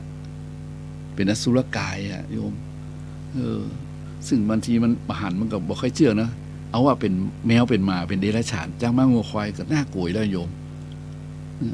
เพราะฉะนั้นเฮาท่านทั้งหลายอย่าได้ประมาทนะเมื่อบอกประมาทนั้นก็เนี่ยต้องมีความเพียรพยายามนะอย่างที่บอกมาที่พระพุทธเจ้าเพิ่นบอกไว้ฝากไว้นะเป็นหลักเป็นฐานเรียกว่าเป็นพยานที่เฮาได้มีกำลังใจนั่นก็คือบอกว่าถ้าคนใดยังภาคเพียรอยู่นะภาคเพียรอยู่คือภาคเพียรปฏิบัติตั้งแต่ฮือทานทักษะศีลภาวนาเนี่ยเอา3อย่างนิยมยังทำไปอยู่เรื่อยๆโดยเฉพาะการเจริญจิตตภาวนานี่นะโยมเจริญในกรรมฐานทั้งหลายนะบอกว่ากรรมฐานอันอย่างแล้วแต่ที่เฮาปฏิบัติมานะอย่างบ่ย่อท้ออย่างพยายามนะถึงจะบ่ได้เอาเป็นเอาตายบ่ได้มุ่งมั่นแต่เฮาบ่หยุดอันนั้นแหละญาติโยมหลายเป็นบุคคลที่บ่ประมาทย่อมถึงความสำเร็จสักวันหนึ่งเพราะบุคคลใดก็ตามถ้าทำแล้วนะทำไปเรื่อยๆอย่างมีความเพียรพยายามนี้บุคคลนั้นย่อมเหมือนอย่างโยมมุ้งก็เหมือนเต่ากับกระต่ายไงเขาอุปนิทานเรื่องนี้ขึ้นมาเพราะเต่ากับกระต่ายมาเห็นชัดนะก็ก่อยการอย่างเต่าประยุทธ์นะโยม เต่าประยุทธ์แต่กระต่ายมันประมาทนึกเหรอนี่เห็นชัดเลยเพราะฉะนั้นบุคคลใดมีความเพียรพยายามอยู่เรื่อยไปบุคคลนั้นย่อมจะต้องถึงประโยชน์นะประโยชน์ในโลกนี้บอกว่าจ้าหรือวยต้องถึงแน่ ในโลกนี้สักวันหนึ่งหรือเมื่อเข้าใกล้นะเข้าใกล้กระแสเข้าใกล้แห่งทางเรียกว่าทางเย็นอะธรรมาเข้าใจจะใช้คำว่าทางนิพพานมันก็ดูก็ได้นะโยมแต่หมายความว่าเขาเข้าใกล้กระแสพระนิพพานเพราะฉะนั้นก็ขอทั้งหลายเนี่ยจงพยายามนะพยายามนึ่งอย่างนึ่งสังวรประทาน2ประหารประทาน3ภาวนาประทานและ4อนุรักษณาประทานนะถ้าทำได้นี่นะต้องเป็นแบบนี้เพราะว่าอย่างพระองค์ทรงสอนให้เรารู้จักบาปบุญคุณโทษประโยชน์และไม่ใช่ประโยชน์แล้วนะทรงสอนให้เรายินดีในบุญนะบ่ยินดีในบาปแล้วเพราะฉะนั้นต่อไปเป็นเรื่องเฮาคือหนึ่งต้องสังวรสังวรเพียรระวังยับยั้งบาปอกุศลสังวรประทานคือเพียรระวังยับยั้งบาปอกุศลธรรมทั้งหลายที่ยังมาเกิดเมื่อเกิดขึ้นแต่แง่ใดที่ยังมาเกิดขึ้นอันอย่างที่มันมาเกิดขึ้นนั่นก็โยมที่นะการปฏิบัติธรรมมันยากตรงนี้หน่อยนึงถ้าตาหูจมูกลิ้นกายใจเนี่ยถ้าไปสัมผัสกับรูปเสียงกลิ่นรสโผฏฐัพพะธรรมารมณ์โยมนะต้องระวังยับยั้งนะมันจะเกิดยินดียินร้ายมันโยมเพราะฉะนั้นสังวรประทานคือระวังยับยั้งเพื่อมันเกิดความยินดีและยินร้ายนะถ้าเรามีระวังแล้วระวังเพื่อมันยินดียินร้ายแล้วเนี่ยโยมนะระวังเพื่อมันยินดีเจอในรูปเสียงกลิ่นรสโผฏฐัพพะธรรมารมณ์ที่ดีเขาก็ไปยินดีหรือรู้สึกเฉยๆหรือข่มมันได้เนี่ยดีว่าระวังยับยั้งเขาย่อมใกล้กระแสละนะถ้าเขาไปยินดีแน่นอนที่สุดมันย่อมจะเกิดทุกข์เกิดทุกข์เกิดยินดีขึ้นมาแล้วมันก็จะเป็นที่มาของความเรียกว่าติดตามต่อเนื่องลบภัยบ่พ้นมันก็โยมลบภัยบ่พ้นฉะนั้นเราต้องสั่งวรอย่าไปยินดีอย่าไปยินร้ายเนี่ยใดบ่ให้ยินดีร้ายเนี่ยมีสติทุกอย่างเกิดขึ้นตั้งอยู่แล้วก็ดับไปเนี่ยเกิดขึ้นตั้งอยู่แล้วก็ดับไปเป็นธรรมดาเป็นธรรมชาติเกิดขึ้นตั้งอยู่แล้วก็ดับไปเรามองหันอย่างว่าเกิดขึ้นตั้งอยู่ก็ดับไปเพียรระวังมือใจเราไปยินดีกับมันนะถ้ายินดีก็เป็นทุกข์ถ้ายินร้ายก็เป็นอาฆาตพยาบาทขึ้นมาจองเวรจองกรรมขึ้นมาเพราะฉะนั้นต้องสังวรคือเพียรพยายามอยู่ตลอดเวลาซึ่งถามว่ามันง่ายไหมยากมากมายอมรับว่ายากมากยิ่งอยู่ในสังคมที่มันวุ่นวายมากใดขนาดไหนโยมถ้ามันมีสติสังวรแท้ๆนี่มันบ่ได้มันต้องเพลิดไปเพลิดเพลินไปเพราะฉะนั้นขอท่านทั้งหลายต้องระวังถ้ามันเกิดความนะถ้าเกิดความยินร้ายก็ต้องระวังมีสติอยู่เสมอว่าเนาะอันนี้ประการที่หนึ่งประหารประทานคือเพียรละบาปอกุศลธรรมที่เกิดขึ้นแล้วอันตะกี้บอกระวังยับยั้งหน่อยยังว่าจะง่ายนะคือมันจะว่ายากก็ยากจะว่าง่ายก็แต่มันก็ยังมีสติในขณะนั้นแต่เพียรพยายามละบาปนี่เหมือนกับคนที่ปลูกต้นไม้ไงโยมคนปลูกต้นไม้นี่ง่ายนะแต่คนที่จะคือต้นไม้มันออกดอกออกผลโอ้โหจนได้กล้าได้ขายแล้วยากกว่านั้นอุปมานี้ฉันใดขอท่านทั้งหลายจงมีความตั้งใจและมีความเพียรพยายามนะเหมือนคนปลูกต้นไม้บำรุงต้นไม้จนไม้นั้นได้ออกดอกออกผลและนำไปขายเลี้ยงชีพเลี้ยงตัวเลี้ยงตนได้คือมีความเพียรแบบนั้นนะจึงจะอยู่ในเส้นทางแห่งการที่บ่ต้องไปอยู่ในภัยแห่งวัฏสงสารในหลุมในโม่งในบ่อทั้งหลายโยมอันนี้ถ้าเราไปหลงยินดีมันไม่ได้นะโดยเฉพาะปัจจุบันนี้มันเกิดขึ้นได้ง่ายเหลือเกินโยมเพราะฉะนั้นก็ต้องท่องไว้ก่อนนะต้องพยายามไว้ก่อนนะตั้งสติขึ้นมันไว้ก่อนมันอยู่เข้าลักษณะประการที่3ภาวนาประทานนะภาวนาประทานนี่ก็คือหมายว่ามันละเอียดขึ้นไปอีกนะยิ่งเพิ่นบอกว่าเอาเป็นตัวเลขเนาะ บางคนเงิน10,000นี่บ่สนใจท่านโยมแต่เงินแสนนี่เริ่มงอนแง่นคอนแขนอู้เป็นตัวเลขนะโยมบางคนแสนนี่บ่เดือดร้อนด้วยนะแต่ล้านนี่หวันไหวบางคนล้านบ่ได้ขอ10ขอได้10มาเป็น100โยมนี่เปรียบเทียบเป็นตัวเลขเพราะฉะนั้นนะบางทีเราเจออย่างที่มันเรียกว่ามันเกินกำลังนี่นะที่เราจะสามารถต้านทานได้ในโยมก็ขอนึกถึงภัยในการเวียนว่ายตายเกิดโอ้ถ้าไปคดไปโกงไปทุจริตคอร์รัปชันนี่นะโอ้ตายแล้วเนาะเราจะต้องมาใจหนี้ใจกรรมเนี่ยเอาแล้วกลัวเป็นภัยนะอย่างท่านเห็นภัยนะท่านว่าพ้นจากภัยเนี่ยเราต้องมาเป็นควายไถนาต้องมาเป็นหมูเป็นข้าต้องมาเป็นอันนี้เกิดอย่างนี้ขึ้นมามันจะรักษากุศลและกรรมไม่ได้เนี่ยมันถ้าเราคิดอิ่มมาได้นะมันจะทำให้เขายินดีกับมันไงเพราะฉะนั้นเพียรทำกุศลและธรรมที่ยังไม่เกิดให้เกิดมีอย่างไรเพียรภาวนาแล้วโอ้ยเนี่ยถ้าเราไปตกอยู่ใต้อำนาจของมันนี่เนาะเกิดโลภะโทสะโมหะเขาทำให้เขาเกิดกิเลสอย่างรุนแรงเกิดอย่างรุนแรงขึ้นมาเนี่ยเขาไปจัดการในสิ่งที่ประหารก็ดีนะไปยื้อไปแย่งไปชิงเอาเป็นมาก็ดีไปทุจริตคิดไม่ชอบประกอบของอย่างต่างๆเข้ามาแต่จะทำให้เขาเนี่ยต้องมาใช้หนี้ใช้กรรมอีกยาวนานบ่เอาเนี่ยปฏิเสธมองเห็นภัยอันนี้ว่าภาวนามองเห็นภัยมันเป็นภัยร้ายแรงจริงๆปฏิเสธนะมองไกลนะมองไกลไม่ใช่มองใกล้ถ้ามองใกล้คือมองประโยชน์ในโลกนี้เอาอะนะเอาไงอะตึกมันจะล้างจะลมก็ไม่ใช่เรื่องของเขาเลยมาโยมถล่มแต่ๆมันเดือดร้อนกันหมดนี่กันโยมเพราะฉะนั้นอันนี้เพียรพยายามภาวนาไว้นะใจมันจะได้มั่นคงมองเห็นภัยในข้างหน้ามองเห็นภัยในข้างหน้านะมาเอาแล้วเน้อนะเวียนว่ายตายเกิดมันเป็นโทษเป็นทุกข์นะและที่สำคัญที่สุดคืออนุรักษณาประทานรักษากุศลและธรรมคือตั้งมั่นเราได้ยินคำว่าหลักการวิธีการเนาะเราปฏิบัติตามนั้นเพราะฉะนั้นใครจะอนุรักษ์รักษาไว้ต้องมีอุดมการณ์คนที่พิทักษ์รักษาอย่างว่าได้นะต้องมีอุดมการณ์อย่างเพื่อนบอกว่ากุลบุตรกุลธิดาเนี่ยผู้มีความรักในตระกูลมั่งคั่งจะตั้งอยู่ได้นานเนี่ยกุลบุตรกุลธิดานั้นเนี่ยจะต้องมีอุดมการณ์คือจะต้องเนี่ยเห็นไหมจะต้องรักษาสิ่งของให้มันคงสภาพอันใดมันชำรุดทรุดโทรมก็เยียวยามันไป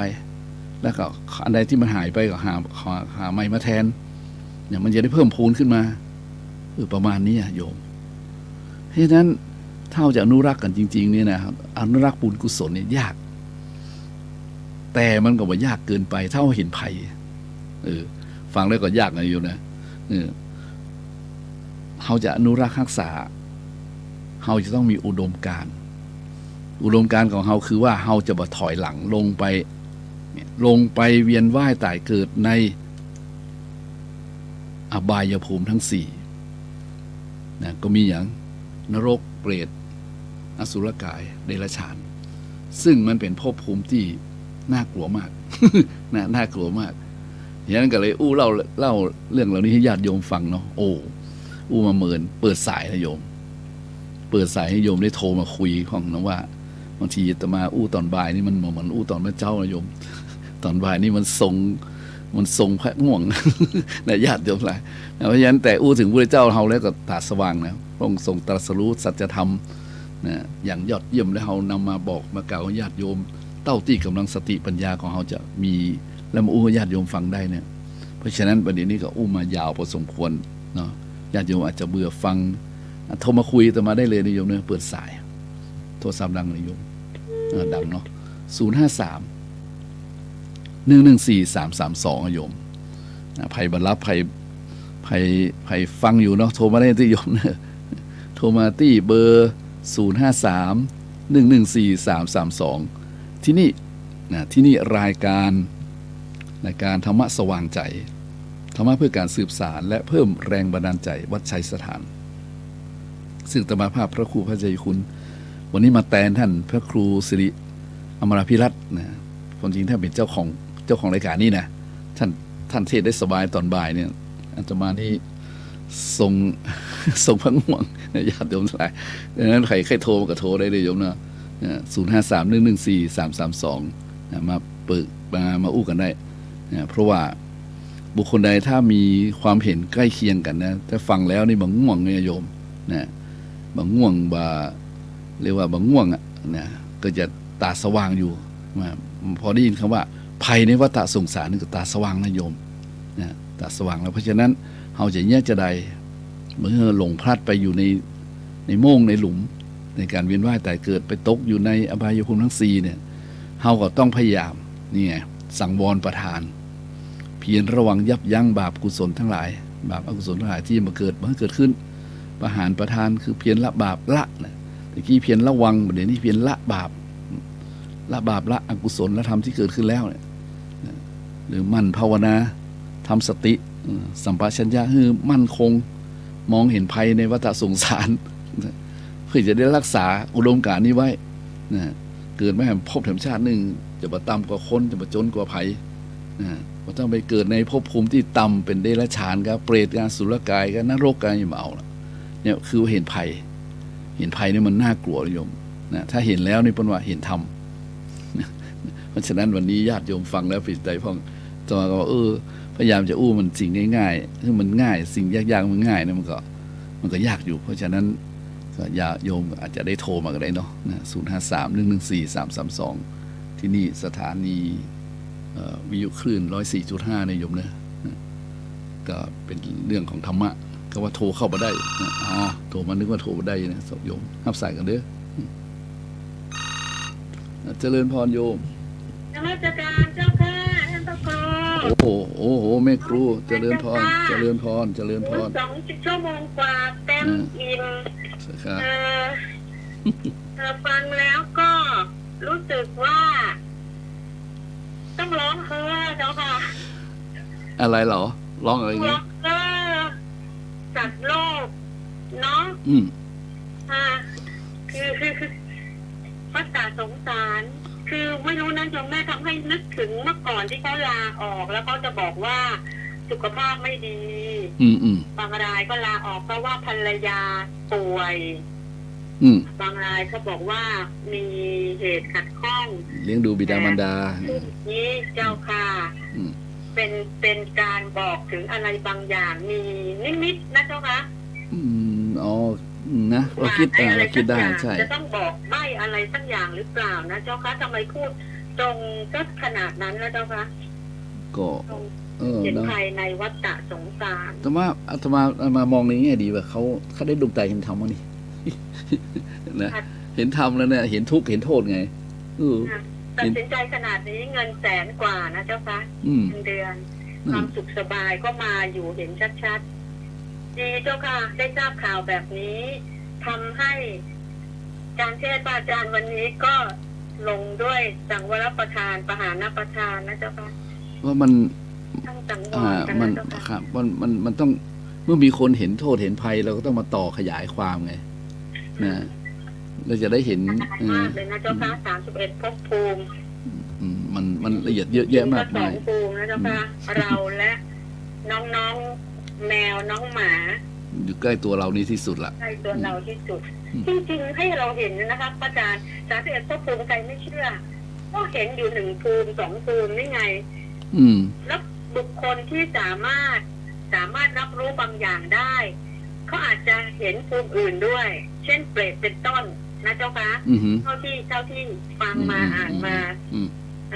แล้วบางคนก็เล่าจากประสบการณ์ซึ่งก็พูดคนที่พูดน่ะเขาเห็นแต่คนที่รับฟังก็จะเชื่อไม่เชื่อก็เป็นอีกเรื่องนึงนะเจ้าค่ะคนที่มีประสบการณ์คนที่เคยเห็นก็เชื่อว่ามีสิ่งเหล่านี้ถ้าเจอตรงๆก็จะโอ้จริงด้วยนะเจ้าค่ะนั่นแหละถ้าเห็นแบบนั้นก็จะพระศาสดาทรงเห็นทุกอย่าง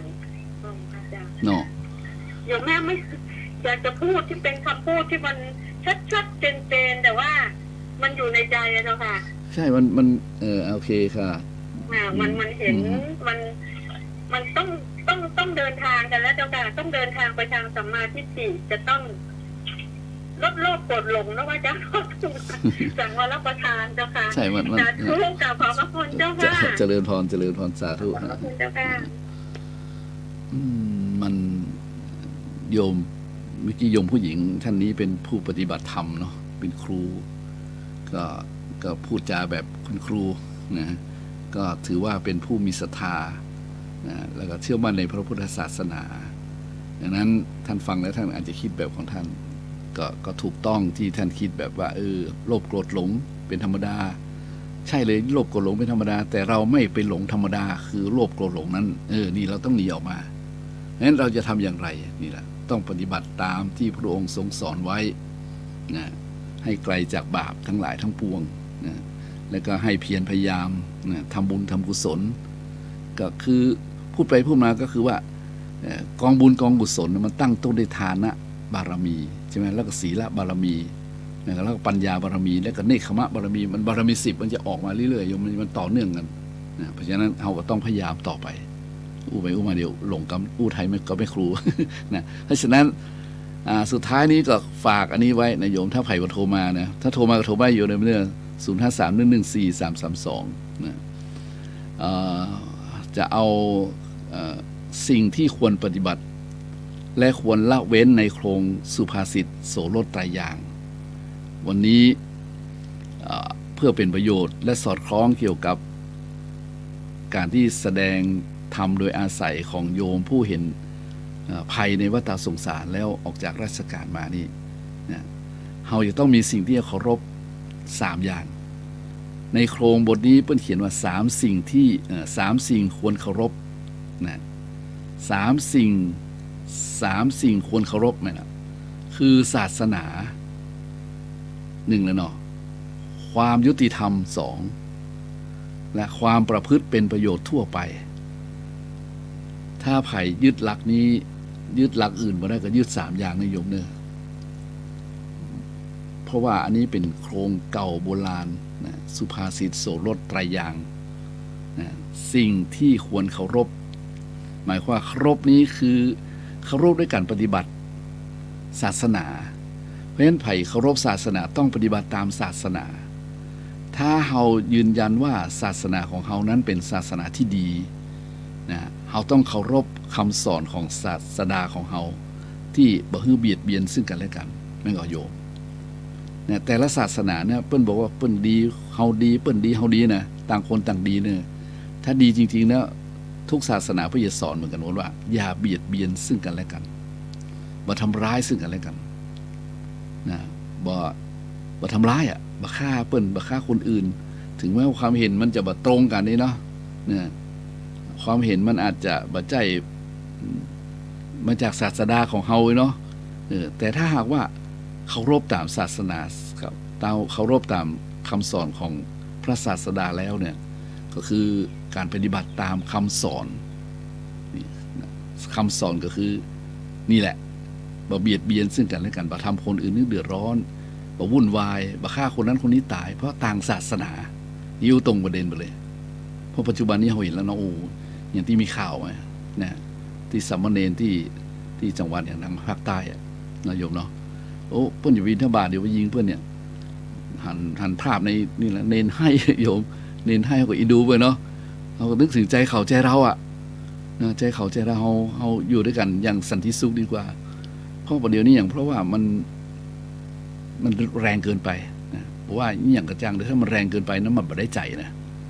มันจะทำให้คนเกลียดคนชังมากกว่าเนาะมันไม่ได้ใจละเพราะฉะนั้นเคารพศาสนาเชื่อมั่นในศาสนาของภัยของมันนะทุกศาสนาสอนให้เป็นคนดีนะต้องให้มีเมตตาซึ่งกันและกันบ่ทำร้ายซึ่งกันและกันอยู่กันอย่างสันติสุขจะดีกว่านะแต่ว่าอู้ตรงนะอู้ตรงเพราะนั้นมันแรงเกินไปนี่ไผ่ถึงมาชอบไผ่ละไม่ก็โยมเนี่ยว่า3สิ่งที่ควรเคารพคือศาสนา1นะศาสนาไม่ใช่มาเคารพนอบนบบูชาไหว้กราบไม่ใช่นะต้องปฏิบัติตามธรรมคำสอนของพระศาสดาของแต่ละท่านแต่ละคนไปท่านนับถือศาสนาก็ว่ากันไปเพื่อนสอนให้ดีหมดเฮาก็ปฏิบัติตามคำสอนอยู่อย่างแบบเบียดเบียนไผอยู่อย่างแบบทำร้ายไผอยู่อย่างเป็นคนที่รักอย่าง รักความยุติธรรมเนี่ยนะสามสิ่งที่ควรเคารพความยุติธรรมความยุติธรรมไปที่ไหนยุตินี่แปลว่าจบนะจบด้วยธรรมะจบด้วยเหตุผลอู้ง่ายๆแปลง่ายโยมนะยุติคือจบยุติธรรมก็คือจบด้วยเหตุผลคุณถูก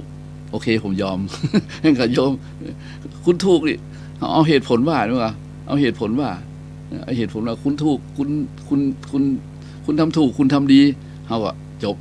แต่ถ้าคุณทำบ่ถูกคุณทำบ่ดีมันก็กลายเป็นอายุติธรรมไงอายุติธรรมคือก็คือไม่นะไม่ยุติเพราะไม่มีความเป็นธรรมเนี่ยเพราะฉะนั้นเขายุติธรรมเขาต้องเคารพนะความยุติธรรมความเสมอภาคความเป็นคนความเป็นมนุษย์นะถ้าไผ่เคารพความยุติธรรมมันจะไปกราบกระทรวงยุติธรรมไม่ได้ไปเคารพคือมันใจนะโยมคือปฏิบัติที่มันเป็นใจที่แบบมีอคติไงนะคือรู้จักเอาใจเขามาใส่ใจเฮานะรู้จักหันใจเปิ้นคนอื่นเนี่ยอย่างเฮาเห็นภาพสามเณรร้องไห้ตกใจเนาะเฮานึกถึงลูกเฮาเนี่ยถ้าเป็นลูกเฮาล้อนะเพื่อนนั่งรถมาด้วยกัน5-6 รูปแบบโดนปืนที่ไหนผู้ยิงมาแล้วก็ตายไปอ่ะเฮาต้องตกใจเราต้องให้แล้วสามเณรก็ยังน้อยอยู่อ่ะมันก็โยมเพราะฉะนั้นเฮาต้องเราต้องปั่นใจแบ่งใจเข้าใจนะเอาใจเปิ้นมาใส่ใจเฮาเนาะจะไปคิดที่ว่าเฮาหูจักต่างศาสนาเข้าใจแล้วเฮาเป็นเพื่อนกันมาเลยจริงโยมเป็นเพื่อนร่วมโลกเลยเฮาเป็นเพื่อนร่วมแก่ร่วมเจ็บร่วมตายด้วยกันนะฮะเฮาเกิดมานี่นะหูจักกันก็จริงแต่เฮาเป็นเพื่อนร่วมแก่ร่วมเจ็บร่วมตายร่วมในวัฏสงสารนี่นะยิ่งพระพุทธเจ้าเพิ่นบอกว่าคนในวัฏสงสารเนี่ยมนุษย์สัตว์ทั้งหลายเนี่ยที่บ่เคยเกี่ยวข้องกันแทบจะบ่มีจะส่วนมากจะเกี่ยวข้องกันมาหมดนะเคยเกิดเป็นพ่อแม่พี่น้องภรรยาสามีบุตรธิดาลูกหลานว่านเครือกันมาหมดมันเวียนว่ายแต่เกิดจนหาปลายบ่ถูกเลยเท่าได้ฮู้แล้วลึกชาติได้ฮู้เหมือนพระเจ้าได้มันลึกชาติได้เขาจะสะดุ้งกลัวขนาดโยมเขาจะกลัวภัยขนาดเนี่ยเพราะฉะนั้นเขาต้องรักตัวกลัวกรรมนะโยมไปทำชั่วร้ายบ่ดีเลยนะเขาต้องฮือสติสตังตัวเก่าพองนะเขาไปฆ่าเปิ้นเหยียบฆ่าเขาวันใดวันหนึ่งเขาอาจจะบ่เชื่อแต่มันจะมีจริงโยมเพราะฉะนั้นเนี่ยให้เคารพ3 สิ่งที่ควรเคารพคือ1ศาสนาคือปฏิบัติตามคำสอนจึงได้ชื่อว่าเคารพอย่างยิ่งนะปฏิบัติตามคำสอนของศาสนานั้นๆนะจึงได้ชื่อว่าเคารพอย่างยิ่งแล้วก็ให้มีความยุติธรรมในใจนะบะอคติบะฮักเพราะชอบบะฮักเพราะจังบะฮักเพราะว่าฮู้จักบะฮักบะหลงเพราะว่ามีบุญคุณต่อกันเนี่ยให้เป็นความยุติธรรมอยู่ในจิตนะมันก็จะได้เป็นอันอย่างที่มันเรียกว่าโลกจะได้ร่มเย็นนะ3 สิ่งที่ควรเคารพ1ศาสนาเนาะ2ความยุติธรรม3ความประพฤติเป็นประโยชน์ทั่วไปกว้างเลยนี่นะอันนี้เป็นโครงสุภาษิตโสรสไตรยางค์นะโยมเนื้อเนี่ย3 สิ่งที่ควรเคารพ1ศาสนา2ความยุติธรรมและ3ความประพฤติเป็นประโยชน์ทั่วไปคือหมายว่าอยู่ในกฎระเบียบนะอยู่ในกฎเกณฑ์อย่างที่เพิ่นขี่รถบนถนนในโยมเฮาหันข่าวดังๆนะโยมเนาะความจริงก็อยากจะพาดพิงเพิ่นนะแต่มันข่าวมันดังทั่วไปว่าที่หนุ่มคนหนึ่งนะไปเอารถไปเฉี่ยวไปแซงไปแสดงอย่างที่บนท้องถนนที่เห็นข่าวทั่วไปเป็นถ้อยเป็นความเป็นอย่างขึ้นมาเพราะฉะนั้นมันไม่ใช่ประโยชน์มันไม่ใช่ประโยชน์มันบ่ได้ใจนะมันบ่ได้ใจแต่ว่ามันเป็นยังดูเป็นอันธพาลไว้อย่างนั้นโยมคนเฮานี่แหละคนเฮาต้องอยู่ด้วยกันแบบนี้ดินะเคารพสิทธิ บางคนเพื่อนอาจจะนี่แหละอย่างขับรถนี่เนาะเพื่อนอาจจะตาหูบดีก็ อันอย่างบดีก็เฮากับหูกับเพื่อนทีนี้ถ้าเราจะ บำเพ็ญประโยชน์เราต้องขับรถตามกฎระเบียบ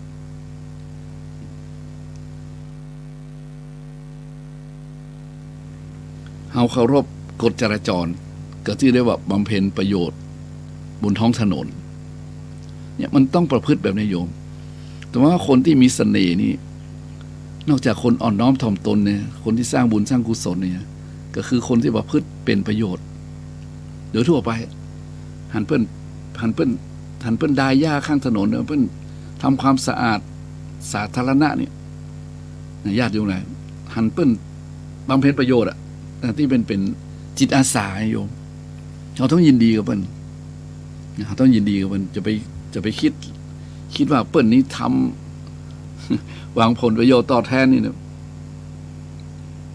บางคนไม่คิดเลยเถิดไปเพราะฉะนั้น3 สิ่งที่ควรเคารพเนี่ย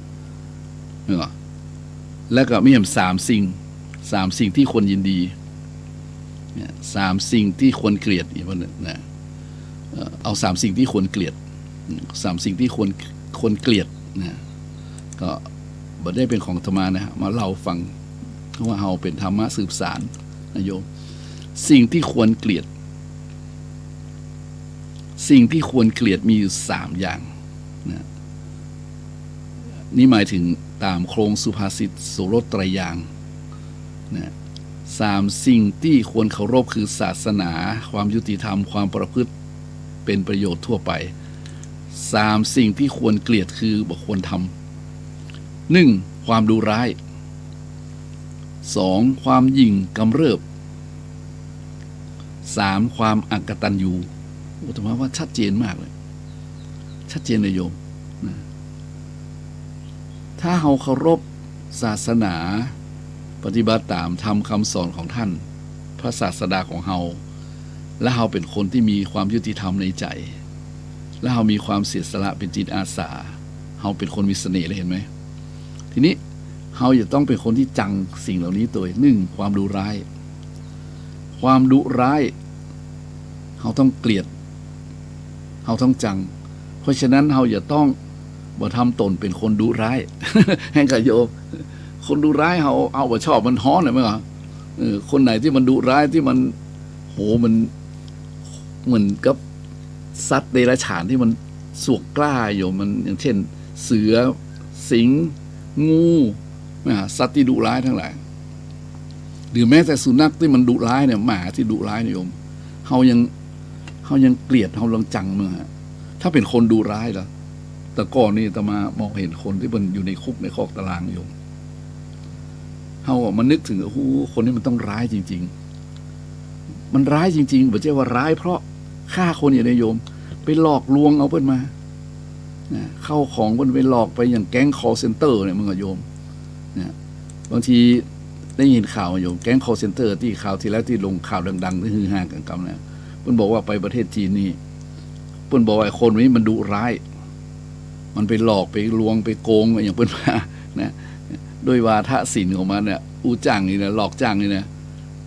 คนวันนี้เพิ่นนะคนวันนี้เพิ่นเอาไปประหารชีวิตหมดอีกว่ะนะหันข่าวเล็ดลอดมาทางสื่อนะจะจริงจะเท็จหมดทุกคนบอกว่าเพิ่นเอาไปยิงทิ้งอย่างหมดดีกว่าอาตมาโหมันก็ดุร้ายเหมือนกันเนาะแต่ความดุร้ายมันต้องปราบด้วยความดุร้ายกว่านะคนดุร้ายว่าดุร้ายนะเพราะฉะนั้นกฎหมายที่มันดุร้ายก็มีนะโยมนี่จำเป็นเพราะฉะนั้นเฮาบ่ชอบเฮาอย่าทำตัวเฮาเป็นคนดุร้ายนะดุร้ายบ่ใช่มาความฆ่าคนอย่างนี้นะอย่างผัวเมียฮักกันนี่เห็นข่าวมั้ยโยมโอ้โหไปไล่ทุบไล่ตีไล่อย่างบุ๊บเมียตัวเก่าโยมต่อหน้าลูกลงข่าวมันเศร้าใจนะโยมเนาะมันก็ดูเป็นความดุร้ายยังมาคิดถึงตอนฮักกันนี่นะโยมเนาะนั่นก็คนเฮาต้องมีเมตตาต้องว่ามีเมตตาอินดูซึ่งกันและกันคนเฮาเกิดมาแล้วแก่เจ็บตายร่วมกันนะทุกคนก็อยู่ในโลกมนุษย์นี้เป็นบ้านพักชั่วคราวเหมือนกับบ้านพักชั่วคราวหลังบ้านที่หลังเฮาอยู่ชั่วคราวเป็นส่วนสาธารณะโยมเฮาสมมุติกันขึ้นมาว่ามันเป็นบ้านของเฮาเลขที่นี้เป็นโฉนดที่นี้ของเฮาเนี่ยจริงๆแล้วเฮาเจ้าเขาอยู่โยมเนี่ยเจ้าอยู่ชั่วคราวนะ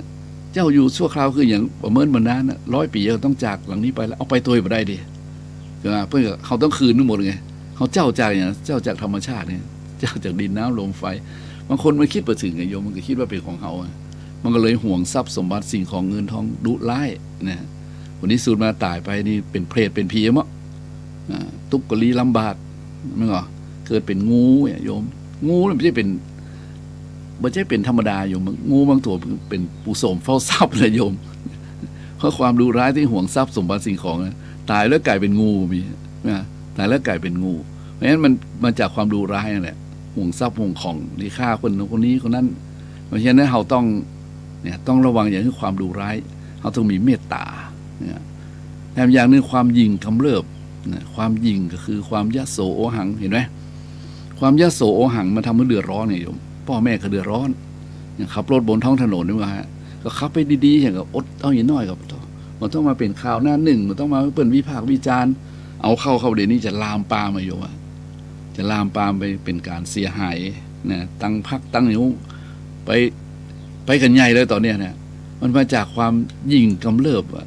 นะด้วยคำว่าหมูจักราผมเป็นไผ่ผมเป็นลูกไผ่ว่าโอโยมตายเลยนะผมเป็นลูกไผ่เนี่ยหมูจักราผมเป็นลูกไผ่เนี่ยจนนายตำรวจจะมาเป็นเศษเลยว่าลูกไผ่กับลูกผมกับจ้างด้วยนะลูกผมกับจ้างด้วยมันทำผิดนี่ผมว่าไปตามผิดเนี่ยถ้ามันกำเริบขึ้นมาอย่างนี้นะโยมเราต้องเกลียดมันเป็นกิเลสทั้งนั้นต่อมาว่ามันเป็นกิเลสมันเป็นสิ่งที่น่าเกลียดนะจะไปประพฤตินะคือจะไปยิงยโสอวดโตอวดรวยนะอวดเก่งอวดเบ่งนี่นะนึกอู้ตรงๆไงโยมไปโคตรตมาเนี่ย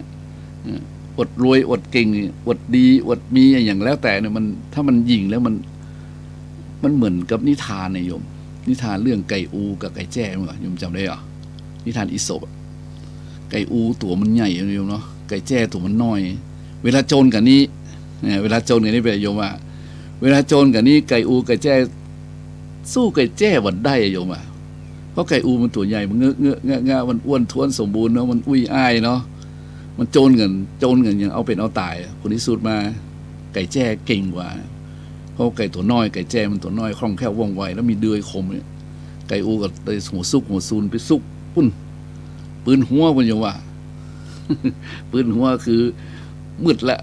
ปืนหัวมืดละนะปืนหัวเขามืดละเนี่ยยอมการละมืดละทีนี้ไก่แจ้มันคือขนองยิงบินขึ้นไปจับปลายเสาบนกำแพงคันข้าชนะแล้วโว้ยมันชนะแบบยิงยะโสมันขันเอ็กมาเพื่อนก็บอกว่าทันใดนั้นอียิวบินมาจากไหนเล็งเป้าหมายอย่างชัดเจนบอมลงเลยตุ้มนะเป็นได้โยมไก่แจ้ผู้เย่อหยิ่งเป็นอาหารของเหยี่ยวที่โฉบมาพอดีไก่อูก็เลยมดศัตรูอยู่ในบ้านอย่างผู้ยิ่งใหญ่ นี่ความยิ่งกำเริบแบบนี้โยมมันเกิดขึ้นทันทีทันใดได้เหมือนกันนะเพราะฉะนั้นเราท่านหลายนี้ต้องจังนะความยิ่งความยโสโอหังนี่มันใช่เป็นเรื่องที่ยินดีนะต้องจังนะต้องจังและคนใดที่มีนิสัยยิ่งยโสโอหังนี่เช่นเดียวกันนะจะทำให้คนอื่นเกลียดชังวันนี้เนี่ยเสียหมดเสียคะแนนก็เสียอย่างพวกนะโยมเนาะเฮาไม่ได้ว่าเพื่อนแต่มันข่าวลงมาเยอะนะเพราะฉะนั้นเราต้องสำรวมสังวรเองที่ว่า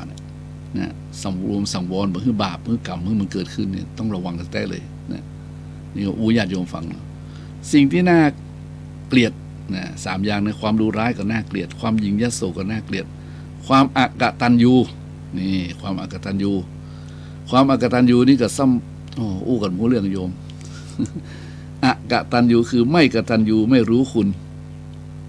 ไม่รู้บุญที่ท่านทำมานะคนเฮาเพิ่นสอนว่านะจะลืมอย่างก็ลืมได้แต่จะไปลืมบุญลืมคุณเหนื่อยมั้งโยมจะไปลืมบุญลืมคุณเนี่ยคนที่บ่ลืมบุญลืมคุณข้าวแดงแกงร้อนนั่นนะโยมจะเป็นคนเจริญรุ่งเรืองนะฮะคนใดที่ได้รับน้ำใจจากคนใดคนหนึ่งแล้วลืมบุญลืมคุณเนี่ยในละคุณเนี่ยเป็นว่าคบบ่ได้เลยนะใจบ่ได้เลยเพราะฉะนั้นเราต้องกลัวเราต้องเกลียดเราต้องจังโยมเราต้องจังคนเหล่านี้คนใดที่หูบุญหูคุณมันบอกว่าแม้ขนาดนั่งในห่มไม้นะโยมนะคนที่กตัญญูเนี่ยนะยังขอบคุณต้นไม้ที่ฮื้อนั่งพักอาศัยใต้ร่มไม้อาศัยทำให้เกิดความเย็นสบายนะมันก็ฮะแต่คนที่มันเนรคุณมันอาศัยต้นไม้แล้วคนออกไปแล้วมันยังฟันกิ่งไม้อุปมานี่เหมือนว่าคนอยู่ในแผ่นดินนี้ในโลกนี้อยู่อย่างแผ่นดินไทยเลยเนาะอย่างแผ่นดินไทยเรามาอยู่อาศัยอยู่แผ่นดินไทยเราต้องทนุบำรุงทนุบำรุงแผ่นดินไทย ไม่ใช่ว่าเอาปุ๋ยมาใส่แผ่นดินนะหมายว่าต้องทำนุบำรุงคือรักษา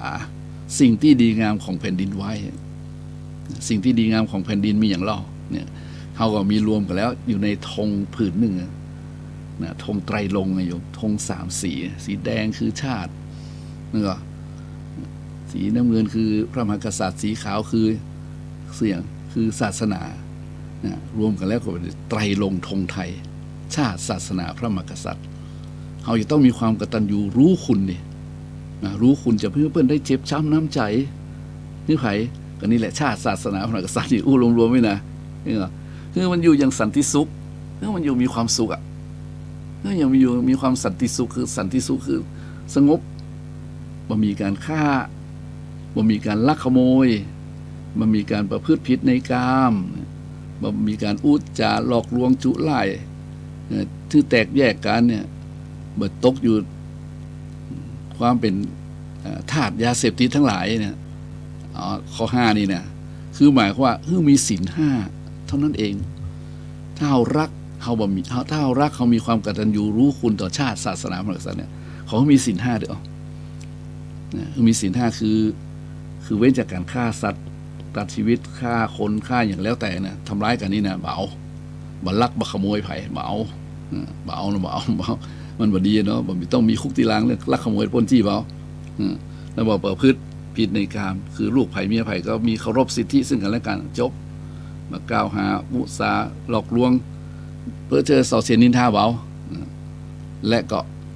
ต้องมีสตินะคือบ่ดื่มสุรายาเสพติดจนเกินไปเนี่ยมันหลงไหลอยู่ในอำนาจของอบายมุขทั้งหลายนึกออกและก็คือมีธรรม5คือมีเมตตาเมื่อบ่ฆ่าก็ต้องมีเมตตานะแล้วก็มีอาชีพสุจริตเนี่ยประกอบอาชีพสุจริตคือบ่ลักขโมยไปก็ต้องอาชีพสุจริตมีคุณธรรมข้อที่2ก็คืออาชีพสุจริตเนาะอาชีพสุจริตคือสุจริตเนี่ยคำว่าสุจริตนี่นะบ่ใช่ว่าคือผมมีงานทำอย่างสุจริตนี่คำว่าสุจริตมันเลยแถมสุจริตคือจิตดีบ่คิดคอร์รัปชันไงว่าต้องอู้ตรงไปกับโยม อันว่าซื่อสัตย์สุจริตนี่ก็คือเฮาไปเห็นแก่สินบาทค่าสินบนอย่างเสียอย่างเอาทำงานของเฮาแบบซื่อสัตย์สันโดษพอเพียงอย่างว่ากันไป โยมเราต้องมีเบญจศีลมีเบญจธรรมนั่นแหละมีศีล5มีธรรม5นะเพื่อตอบสนองบุญคุณของชาติศาสนาพระมหากษัตริย์ไงจึงได้ชื่อว่ากตัญญูคุณอาตมาพูดตรงๆไงโยมเนาะเพราะฉะนั้นสรุปแล้วว่าวันนี้นอกจากธรรมะทั้งหลายทั้งปวงแล้วก็ยังเสริมโครงสุภาษิตโสรสไตรยางค์ให้ญาติโยมได้ยินได้ฟังเพราะว่าเป็นคำพูดที่ดีนำมาเสนอในวันนี้คือ3 สิ่งที่เราควรเกลียดคือความดุร้ายความหยิ่งกำเริบความอกตัญญู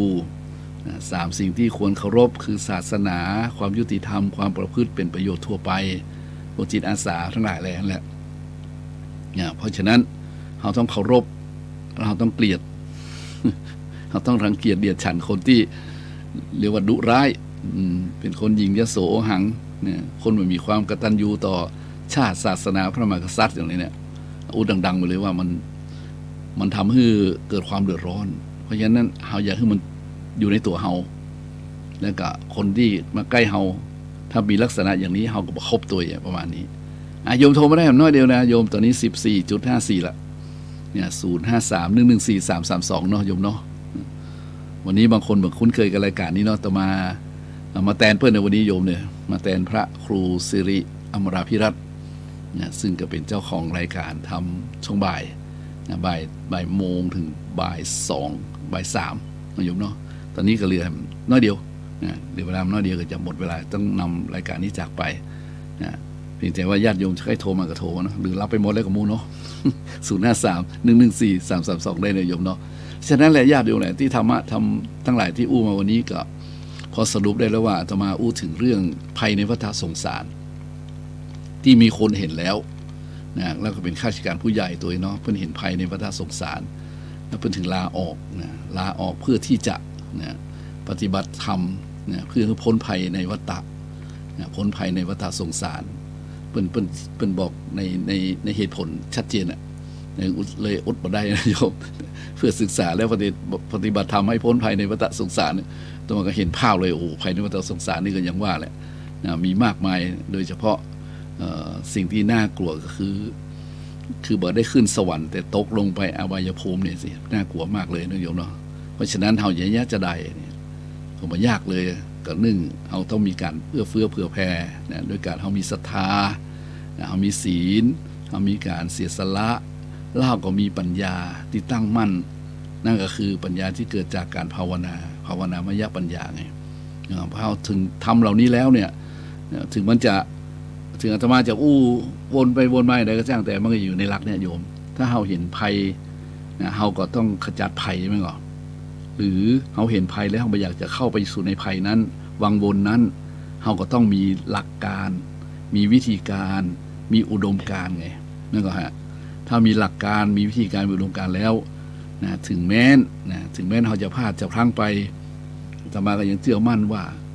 กายกรรมังวจีกรรมังมโนกรรมังมันอโหสิกรรมกันได้นะเวรกรรมในภพชาติเมื่ออโหสิกรรมกันได้เมื่อโยมเพราะฉะนั้นก็หวังว่าคงจะเป็นประโยชน์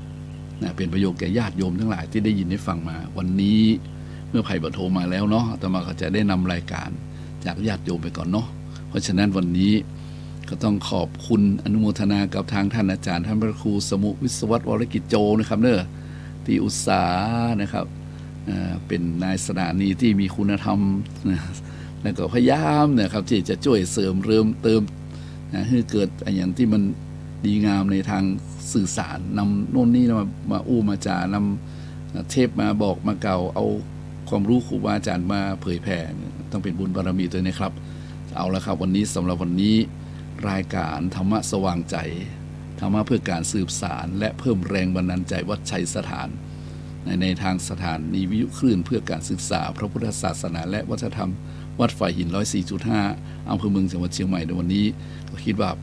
พอสมควรแก่เวลาจึงขออนุโมทนากับทางสถานีและอนุโมทนากับญาติโยมท่านสาธุชนทั้งหลายซึ่งตั้งใจฟังพ่องรับไปพ่องฟังไปพ่องโอไปอย่างโยมก็ขอให้มีแต่ความสุขความเจริญด้วยอายุวันนะสุขะพละธนสารปฏิภาณสมบัติเหมือนกันทุกท่านทุกคนเทินเจริญพ